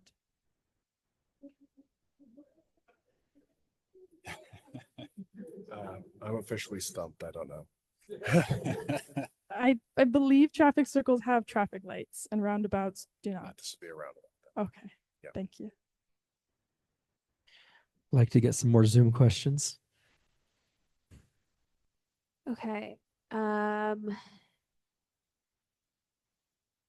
Is the gray brick wall that is facing the old Sears attached to the condos staying?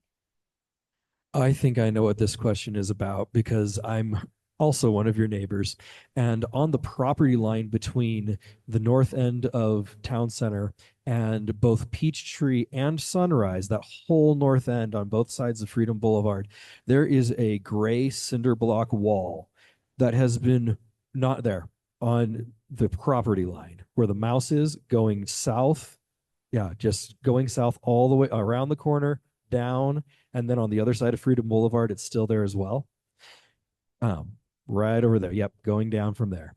There is a gray cinder block wall that I'm pretty sure is owned by you guys because it's not owned by my HOA and it's not owned by the neighboring HOA. And that wall has been woefully poorly maintained for as long as I've lived here. And so I think the question, I know the neighbor who's asking this question is wondering what's going to happen with that wall. And if it's going to be replaced, are you going to maintain the new one like you haven't maintained the old one?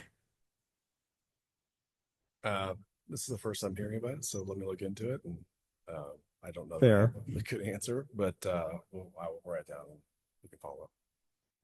Thanks. Would be interested to hear your follow-up there because it's got pieces falling off of it. Is there another Zoom question? There's always. This person said I would like to put in a word for an area for 1 and 2 bedroom tiny homes that you could buy for under 100K. That's not a question, just a comment. A request. And then let's see. Oh, you mentioned a certain percentage of affordable housing. Are you looking to do the same for business tenants? Or are you more concerned with maximizing income from the businesses? I mean, we're concerned with finding the right mix of retail uses that's going to be successful and synergistic with the uses around it. as I would characterize that. So it's not always the best economic deal. Sometimes it is, but it's often about bringing the right use that's going to be successful and bring what the mix of, entertainment and services and amenities and food and beverage that's going to be successful for the community and provide the amenity base that we envision here. Hi, my name is Chrissy Batchelor. I live over in the Timp neighborhood, and I think most of this is great with the exception of kicking people and displacing people from their homes. Right now where we have an affordability issue for housing, I don't think the move is to displace people who currently have housing. I mean, one rhetorical question I guess I might ask you is, you guys stand to profit from this, but would you be willing to displace your family and move your family, uproot your family, move your kids to a different school, or, move to a different community for this project? The expectation is that these people who have homes will be displaced. And I think that's just not the move. My suggestion would be to get rid of that plan to displace people from their homes and see if you come up with something else that would not do that, but still provide more affordable housing. So that's my suggestion for you. Okay, thank you.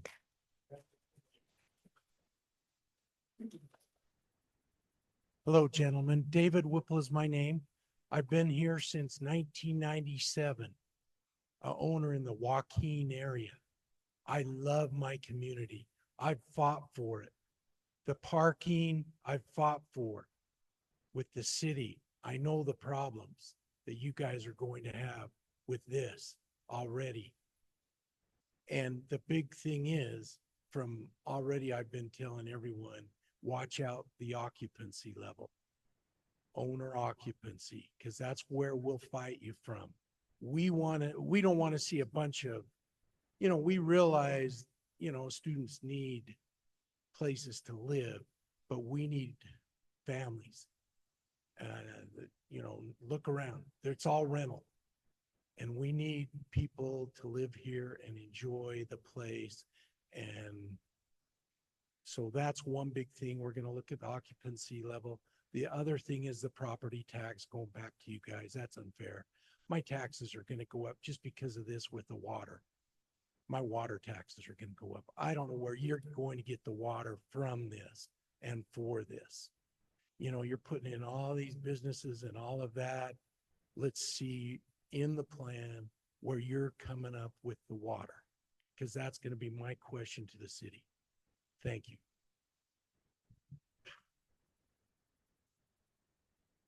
Hello. My name's Terry Wood. I live in the community. We go to the same ward. I'm interested in finding out, I don't know what the difference between townhouses or condominiums. Is there any chance for duplexes or quadplexes? So a townhouse is like a series of duplexes. It could be 7 or 8 attached instead of just 2 attached. So they share a wall, basically. Yeah. Any chances for duplexes? Well, it would reduce the number of units that we could provide. Yeah. Within the same footprint. So, we're trying to provide an affordable option for ownership, and that's part of the intent to do that, is to provide a townhouse type solution. I do want it to be cost effective for you and for me too. Now, when you're talking about what would it be? Trailer park? Okay. Would that include you, just the space we pull our unit in? Or would you provide that? I'm not quite following the question. Can you say that again? When you say like the trailer park, we provide the trailer, you provide all the rest. And or the way it's configured currently? Pardon? The way it currently exists? Well, I don't know exactly where this is. I know where the trailer park is now. Would that include tiny homes? Is So it it's zoned for that already? it's proposed to be brand new townhome structures is what's the plan currently shows. I don't know exactly what that means. Imagine just a lot of vertical houses smushed together, like 5 or 6, Yeah. all in a row, but they're each an individual house that just happen to share walls. That's what they mean by townhomes. Instead of a duplex, it's a sixplex. Trailer park site. It would be replacing the trailer park under the current proposal.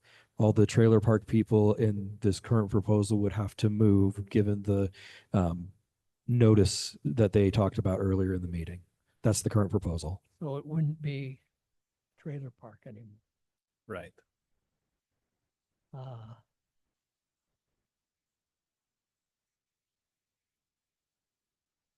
So on the top up there, that would be like multifamily dwellings again. It would be for sale housing, so for affordable townhome units for people to purchase is what's currently proposed. Is there any place for parking in these multifamily dwellings? Have an RV? I don't know what we thought about that. No, we currently haven't contemplated, RV parking. We've typically in our other communities, when people have an RV, they find a spot in an RV rental storage facility where they can store their RV. And so far that's worked fairly well for us. So it would just be parking only, no hookup or anything?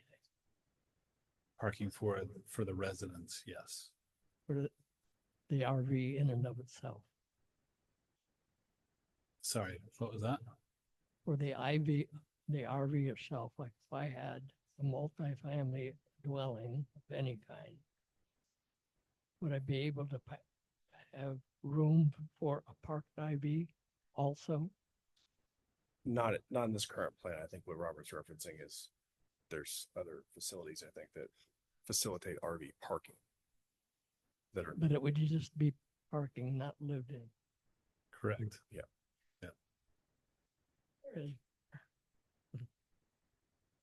Because I have family that are interested in moving here from Illinois, and I might have to go back and forth for a while. And it might have to be lived in 1-2 months at a time, and then I come back to live here. Would that be feasible? I think we'd probably just need to sit down with you to understand your specific situation. We do have a few more questions on Zoom that we need to get to. Okay, I will go through these quickly. This one is back to the train. I think they only addressed the front runner. The real problem is the Union Pacific train that stops traffic flow for several minutes on Freedom. So is there anything in this plan that addresses that? I wish we had control over Union Pacific. The railroad's more difficult to work with than the government, U.S. government, not the city government.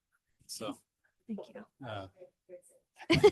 All right, if we could just get through all the Zoom questions so that everybody who has an actual question on Zoom can get that answered. I know the comments will go to the developers after the fact, but anyone who has a question, I want to make sure that the question gets answered. Okay, thank you. Could priority be given to current residents of the mobile home park to purchase townhomes? Could some of the profits from the sales be given as a grant or matching grant with city or state programs to help current residents purchase the townhomes? Yeah,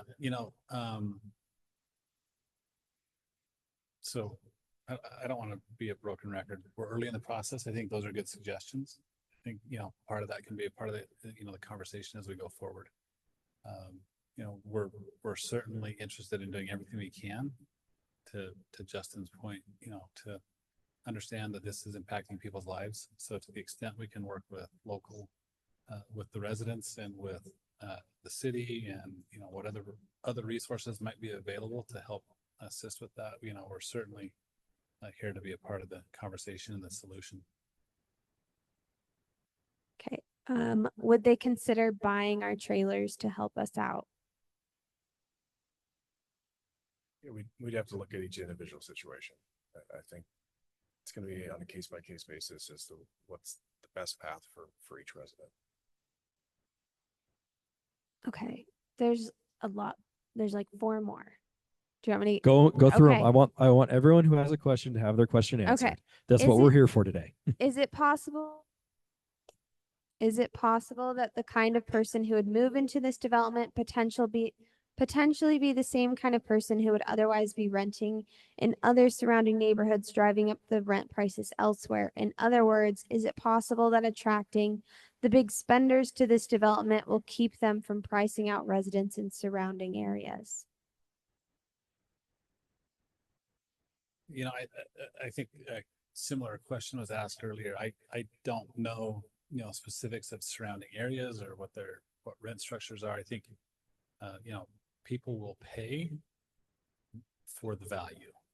So I don't think that surrounding rents will go up just because we come in and offer a specific product. If somebody's in a existing unit, I can't imagine that just because we're building will cause their rent to go up necessarily. Okay. Is there any potential in negotiating with the LDS Church to purchase part of the lot behind the double chapel to the north of the mobile home site where the field is currently located? That field and the grade changes could be some great centralized park space or transitional green space that would not require leveling and could integrate businesses in surrounding neighborhoods. I actually know the answer to that question because I presented to the city a plan to make that green area a park, and the LDS Church would not sell. So the Provo Parks Department asked them for it, and the church said no. And then final question on Zoom is, what do you call affordable? So as I mentioned earlier, it's there's a definition.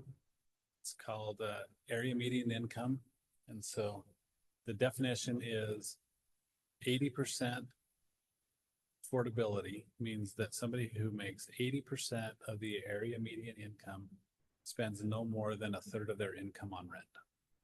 So that's what we call affordability at the 80% area median income level. It's kind of technical, I know, but that's how we define it.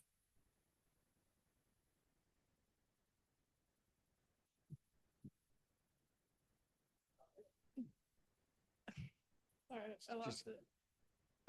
We've been talking a lot about affordable housing, high density housing, and I love to see it. I'm very excited. But when I look at the map, I see a lot of low density parking. There's just and cars just take up a lot of space. And is there any plans to retrofit or to build parking structures to create a high density parking situation where there are currently low density parking lots, so that we can better economize, efficiently use the land to provide more green space or even more housing, etc. To fill to check all the boxes that we've already spoken that we want to see. I think that my laywoman's perspective, the obvious thing to do would be to cut into some of that and create more density for parking as well as people. Yeah, so it may not be obvious that there actually is quite a bit of structured parking in this plan. A lot of it is in the multifamily, as Robert sort of articulated. There's structured parking here, to facilitate the high density. But we're also, as I mentioned, there's parking underneath here, and then we're adding covered parking in this area. The surface parking areas that are remaining are really to service the immediate retailers that are adjacent to them. So this, for instance, this being JCPenney's, this being Target, this area being the retailers that exist here. So, all in all, we're actually getting rid of quite a few parking spaces overall and densifying those so that we have a more right-sized and sustainable parking ratio for the campus going forward. And we're really using structured parking selectively to make up some of that.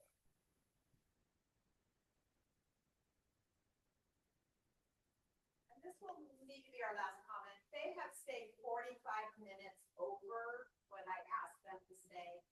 So, and again, they are not required here. I just want to be respectful of this time.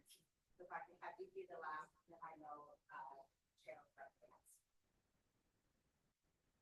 Thank you for staying. It's in your best interest, I'm sure. My question is, when you start this project, assuming it's approved, why are you starting at the west end with the trailer park and that first building? Why are you starting clear on the edge? Sure, it's a good question.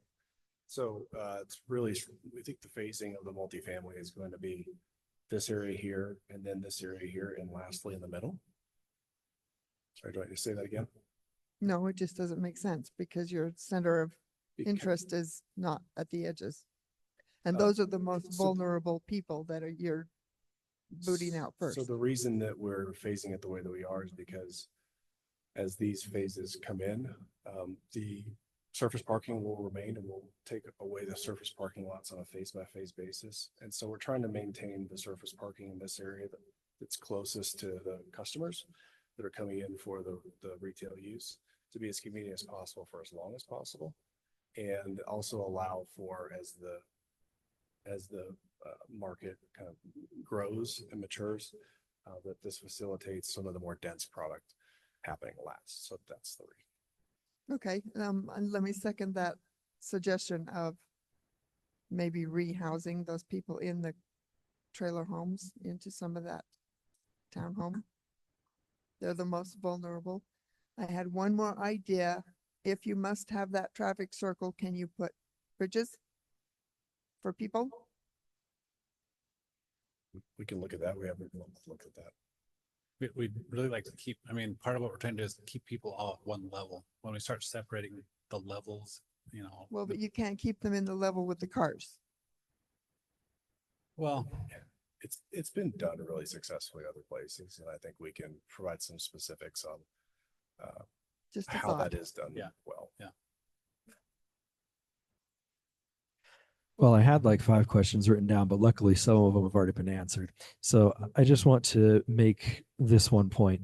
As a neighbor who walks to Provo Towne Centre Mall, one of the things that I love the most about the mall is, in fact, the fact that it is indoors, and that for the half of the year that it's either too cold or too hot to want to do something outside, I can take my little 6-year-old, 4-year-old, and baby girls to the mall, and we can do something where it's climate controlled. I have been one of those people who went to the indoor playground and then walked out buying something from a shop that I didn't think I was going to buy when I went in. That stuff works. And I think it is very concerning that we are losing all of the indoor space, especially to put a parking lot in the very middle of the thing.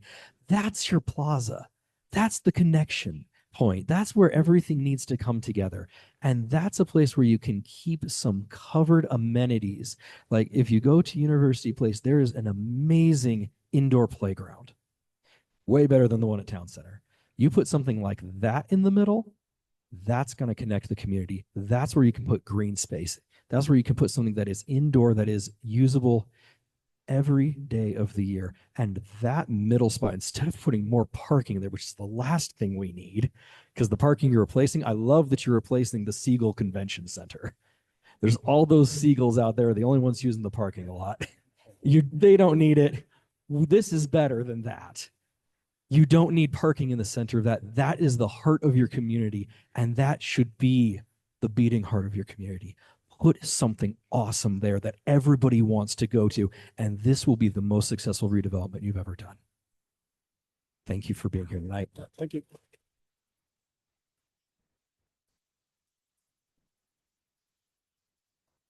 Thank you for all of you coming, stating your questions, staying this long. We do have a couple more items of business. I know we've been here a long time, but we do need to talk about a proposed match and grant idea and some requests for traffic studies. The board members will actually be the ones who are voting on that. And then after that, we will have time for any public comments that are not related to the mall. Thank you everyone for staying as long as you have.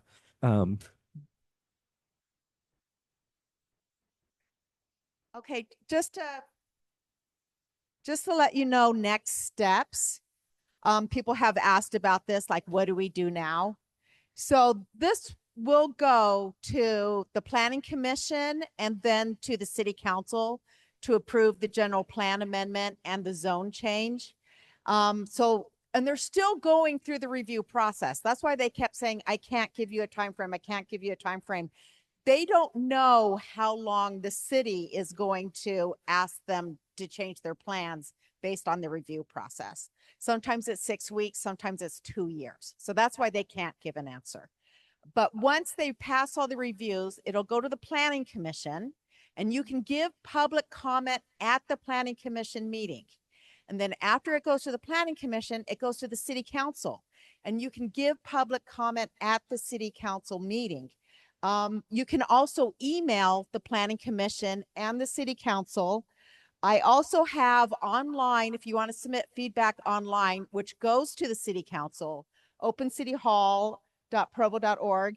And this is also, if you grabbed an agenda, these email addresses are on the agenda. So there's lots of ways that you can give feedback. And then after, if they get those zone changes and general plan amendments approved, then they have to get their project plan approved. And they go through this process all over again. But that time it just goes to the planning commission. So you have another time. That's that really detailed plan that they talked about. Right now it's a vague plan because they're just talking about zones and general plan amendments. And so there'll be a more detailed plan later. Again, you can give public comment to the planning commission. Their email's there. It's a long process. It depends on how long the city takes, how long they take. That's why I don't want you to feel like they weren't giving you answers. They couldn't because they just don't know the time frame. But that's how you get, and how you know when the public hearings are happening. If you live really close to nearby, you're going to get a postcard telling you when those public hearings are. There'll also be a big old sign at Provo Towne Centre telling you when those public hearings are. You can go on the city website, check social media. We kind of plaster it everywhere. Talk to your neighborhood district board members. They'll know when those meetings are.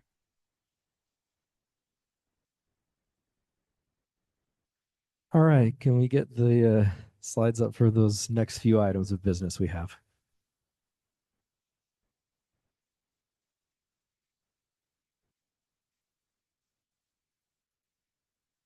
Do you want to explain this or do you want me to just read the slide? Okay, sorry about that. So we had some residents concerned about speeding on 100 North between 900 West and 500 West. And so Vern Kiesler, our traffic manager, suggested if the residents wanted to put one of those solar powered flashing your speed signs there and use your grant money for it. That's something that you would need to vote on. And if a majority of District 5 residents want that sign on there, then we could give him the grant money and then he would purchase it and put it in. So we just need a vote of those for and against. Did you have a question?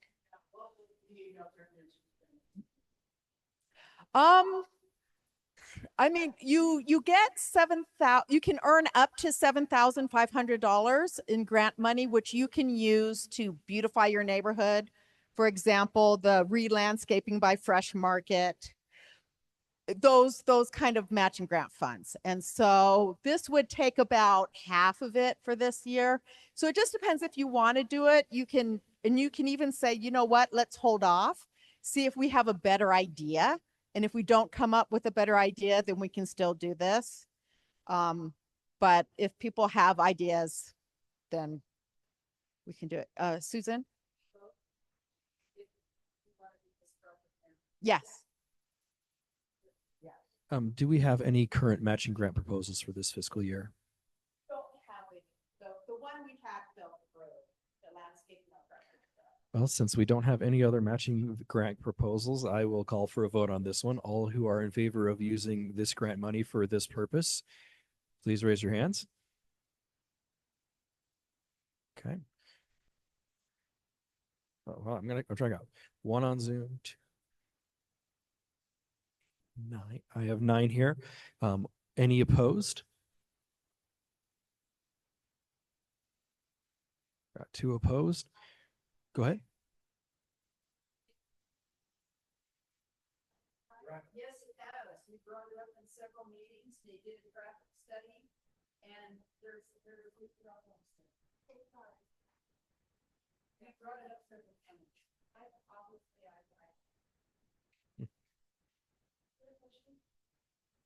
I'm just curious, like, do these signs do anything? Well, they're the ones that when you drive by, they tell you how fast you're going. And so it kind of gives you a reminder to slow down.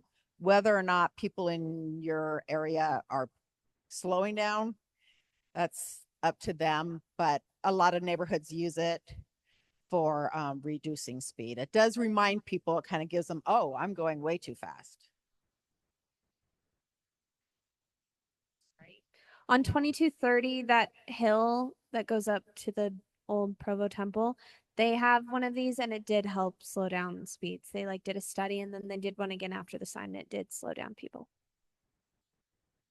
Is the city responsible for the sign? It's permanent. Yeah, it has its own solar panel to provide power to the flashing lights. It is cemented into the ground like any other speed limit sign. It's a permanent thing. Correct. Yeah. Yeah, they did select the corner where it would do the most good.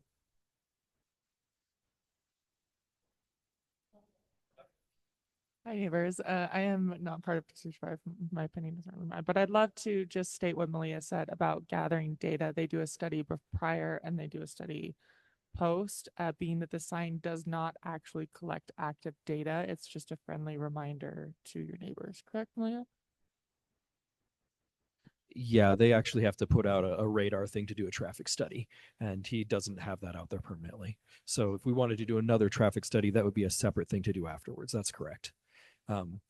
We did have more in favor than opposed, so I'm going to go ahead and say that that is passed, and we will go ahead and use some of our matching grant money for this. We still have more matching grant money, so if you have an idea to use the rest of it, please come forward. It's not actually as hard as you might think to fill out the grant application. I did it myself last year, and Rachel will help you with just about everything you can possibly think of. So if you have an idea, please bring it forward, and even if it doesn't work out this year, you can try again later. What's the date? The council just changed their policy and they now roll over. Your service hours and your matching grant funds roll over. So you could even like just do this smaller project this year and then save that extra money, combine it with the following year and do an even bigger project. That would have been so awesome for my project, but it's too late. Yes.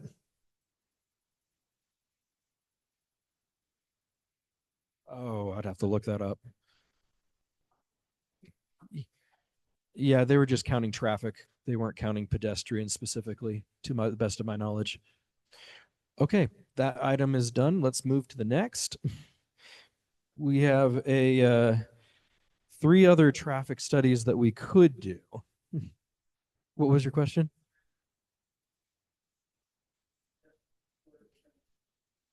Talk to Rachel, and she will help you. Okay. We have a proposal for a traffic study on 200 North and 400 East to see if traffic calming measures are warranted. We have only 5 traffic studies that we can do each year, and we've already done 2 this year so far. Can we see what we want to see all of them so we can decide which one or ones we want to do? Because if we do all 3, that's it.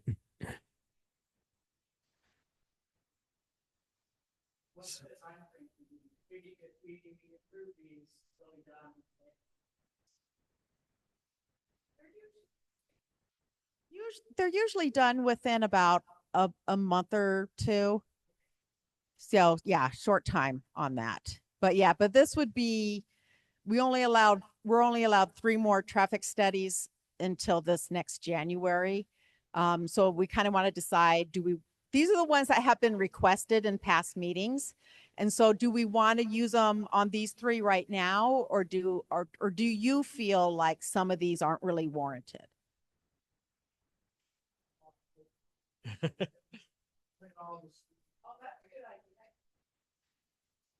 So the second one is, let's just go through all these real quick because we're going to have to make a decision on them today, even if that decision is wait until October. That would be a legit decision, but we're going to look at these. So the first is 200 north, 400 east. The second is 500 north between 900 west and 500 west. And the third one is 100 south between 900 west and 500 west. It's not the same as the previous one. It just looks like it. So let's go back and look at those again. The end result of this is that our traffic manager, Vern Kiesler, says, here are the number of cars that went by on the days of my study. Here are the speeds that they were. Here's the average speed. Here's the top speed. Here's the lowest speed. Here's the number of accidents that have happened in the last X years. And here is what this warrants as far as, should we put in a stop sign? Should we put in bulb outs? Should we put in speed bumps? Should we put in whatever traffic calming measure that you can imagine? Not speed bumps. I'm sorry. I've been corrected. Not speed bumps. But what the traffic calming measures that are available to him as the city traffic manager, he can then say, based on the data that we've collected over this time period, these are the things that I recommend. These are the things that are not warranted. This is what we could do to make traffic better. Or in a couple of cases, we've had a study come back saying, why'd you guys order this traffic study? Everything's good. So that is a possible result, but it doesn't happen as often as the other ones. All right, we got questions.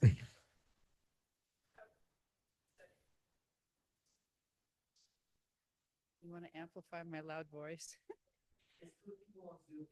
I don't think my husband wants to hear me. Second north and fourth east, we've had a lot of traffic problems. There is a stop signs are, oh, dang. They are east and west. So they get going at quite a clip on fourth east. So we really have serious problems coming from Center Street and then south on that fourth east too. So I don't know. We have problems, serious problems there. And the students are here more since COVID. The students are staying longer. So it seems like the traffic, you can't really tell in the summer like you used to that they're leaving. My question was, and I apologize for my ignorance, where have the 2 traffic studies been done already? Which intersections this year? We are not repeating any places here. They were done in different places. I don't remember off the top of my head, but not these ones.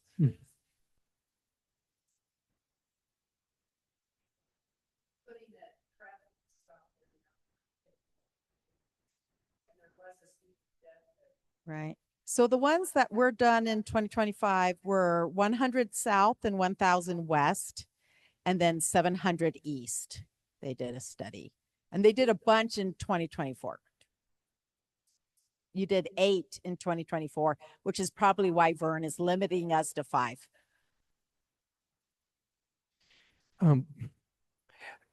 Given the comment that was made about students in October, I know we just had another comment saying it's harder to tell in the summer, but I do think that there's probably going to be a significant increase in vehicle traffic come the fall. I would like to move that we reconsider these in the next meeting. That way the traffic studies are not done in the summer and they're done in the highest volume times. I think we'll get better data that way. Sorry, you have a comment there first?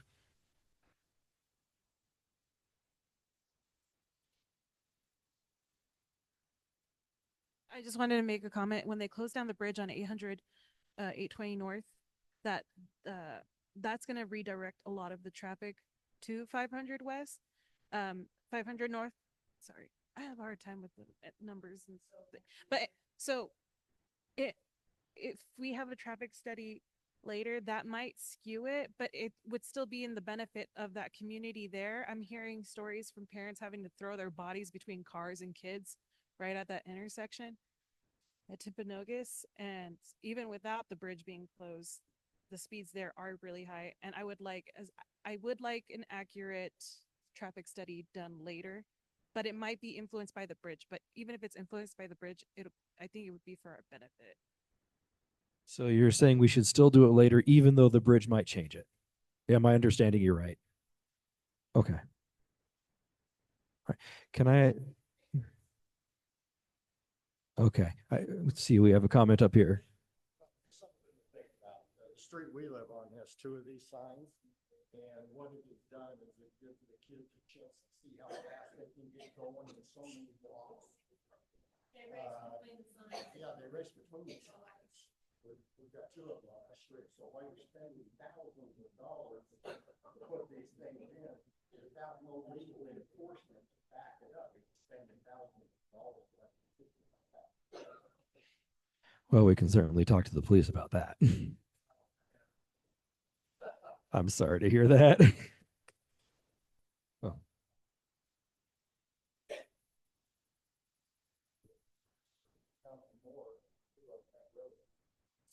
Fair enough.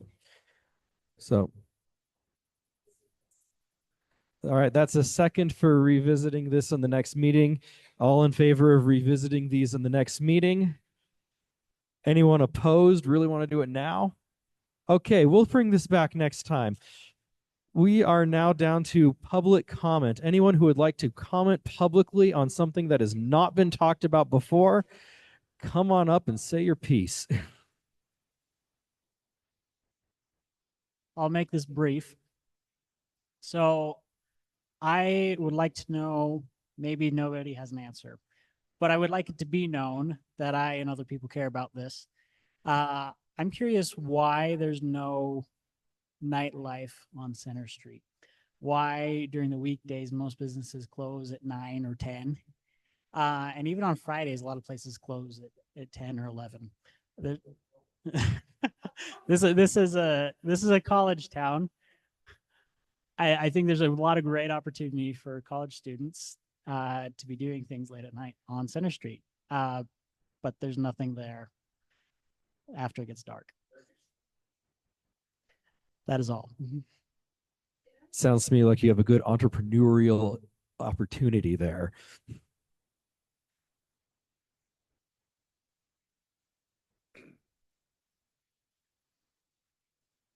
There's not very many of you here, really, for the area that this covers. And there's not very many people here for the area that this covers. And I commend you, all of you, for coming out. I'm going to recommit. Tom, my neighbor, you know him, he's on the committee, is recommitting to come out to these. Okay? Because there's a lot of things that are going on. And that's hurting people that are sitting here. And we're the ones that need to voice it out and vote it. And I want to give you just one example of this. There's already a ton of laws in Provo. There's so many laws in Provo City right now, but they're not being enforced. And that's at the detriment of all you property owners, including me. There's people working, getting paid 50, 60, 70,000 bucks to enforce these laws that we live by. And we depend on them to do it so we can have a great community. And they're not being enforced. Tom goes to a house and there's 10 people in the house and it says 3 people can live there. The occupancy. What's going on?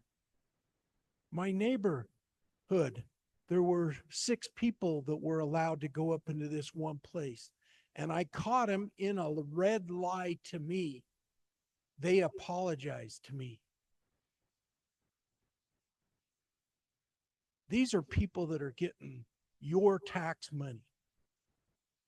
And I am tired of it. So I'm going to get a little bit more active in these, and Tom is, and I hope all of you, and get the people out. And we need things that in the night, sure, that'd be great. But in the day, things need to be enforced too. They really do.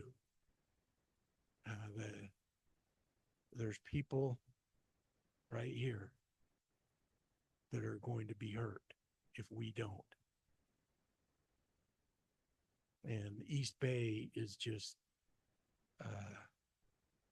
I don't know what's going to happen with that. It's always been a problem. East Bay has. Yeah. Yeah, it did. So let's all band together, come to the next one.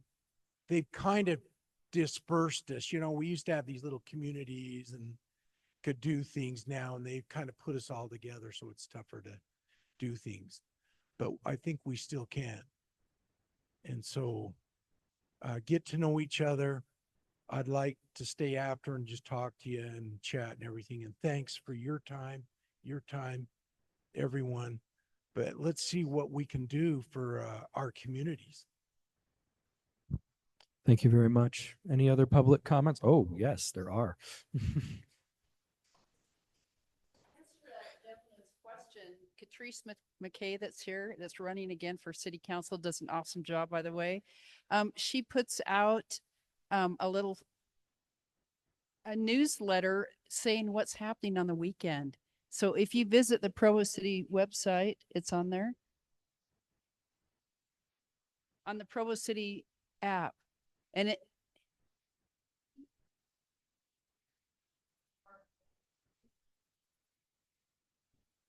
there are activities, so if you want to check that out. I'll come to the front, sorry, and I'll make it really quick because I haven't eaten dinner and I'm hungry. So I guess a couple plugs. A comment on the online forums. The city is responsive. Katrice has been really responsive. I've sent emails, and Becky, our representative, at least for some of us, I know the boundaries cross a bit, but our council people are really great and responsive. So comment on this plan. I think that's really great. I wanted to just bring attention. I think everybody's seen it coming in on Center Street. There's like a giant complex next to a tiny house. It's like 2 feet wide between the two structures. And I'm just wondering how that got approved and how do we prevent that from happening again? Like developers building right up to the lot edge. I've got a picture.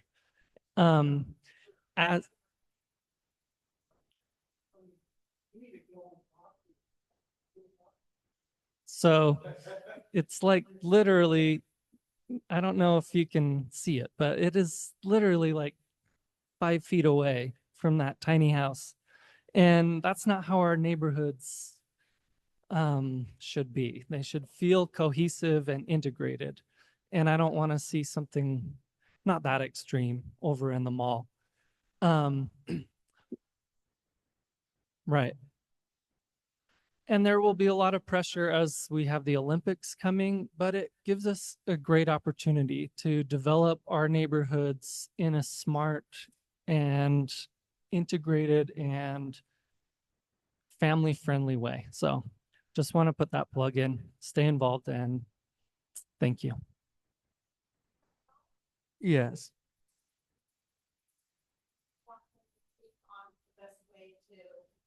I think that you sound like the person who could answer that question best. Would you like to give it a go? I've already presented myself several times. I'm familiar with that. That's managed by Vision Real Estate. So I've already actually been inside the property. My name is Abinadai Borja. I know some of you know me very well.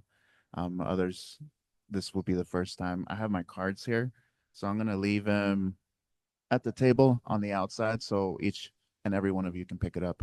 A lot of you made good points tonight. If you don't say something or see something, nothing's gonna happen, right?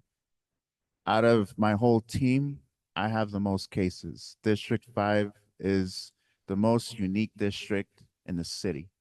And my personal opinion, it's probably the best district in the city because it's very unique. There's a lot of mixed use, a lot of residential use, a lot of commercial use. The plan that's going to be presented soon with Planning Commission and City Council, that's a lot of mixed use as examples that you see. Center Street is lively at night times and on the weekends. So there's a lot of things to do. Yes, and it could be more. It just really depends on the business. A lot of the businesses that are on Center Street happen during the daytime. So it just really depends on your entrance on what you guys believe in. But if I don't hear anything, I continue working on my cases. I have the most cases because District 5 is such a unique place. A lot of you understand the rules of the city, and a lot of you just need a little bit more education. But if it doesn't come from me, it definitely helps if it comes from each and every one of you. So I plan on sometime in the next couple of months just holding just an informative get to know Provo City on the zoning side, so that way you guys can have that information and pass it along to your neighbors, because it really helps when I get help from you. You're the ones that have to live with the properties in question. You're the ones that have to deal with it every day, and I do apologize. I try to get to them as quick as I can, but I have 150 cases that I deal with. So that's a lot. The next officer has only 80. So it's a big difference, and I'm not making that complaint. That's my job, my responsibility, and I have that privilege to do so. But that's the thing. The community doesn't stand up for itself, nothing's going to happen. And I know you've seen that in the past. And as long as you guys continue to show up, I'll be here every district meeting. As long as you guys continue to show up and be yourselves and say, hey, what can we do to help you? The community is going to thrive. So I wish I could. I wish I could. We are a cool 60 minutes over our scheduled time. So if there are any last public comments, speak now or forever hold your peace. Going once, going twice. More Provology. Amen. All right. Thank you so much for coming. We are going to adjourn this meeting now. Have a great evening.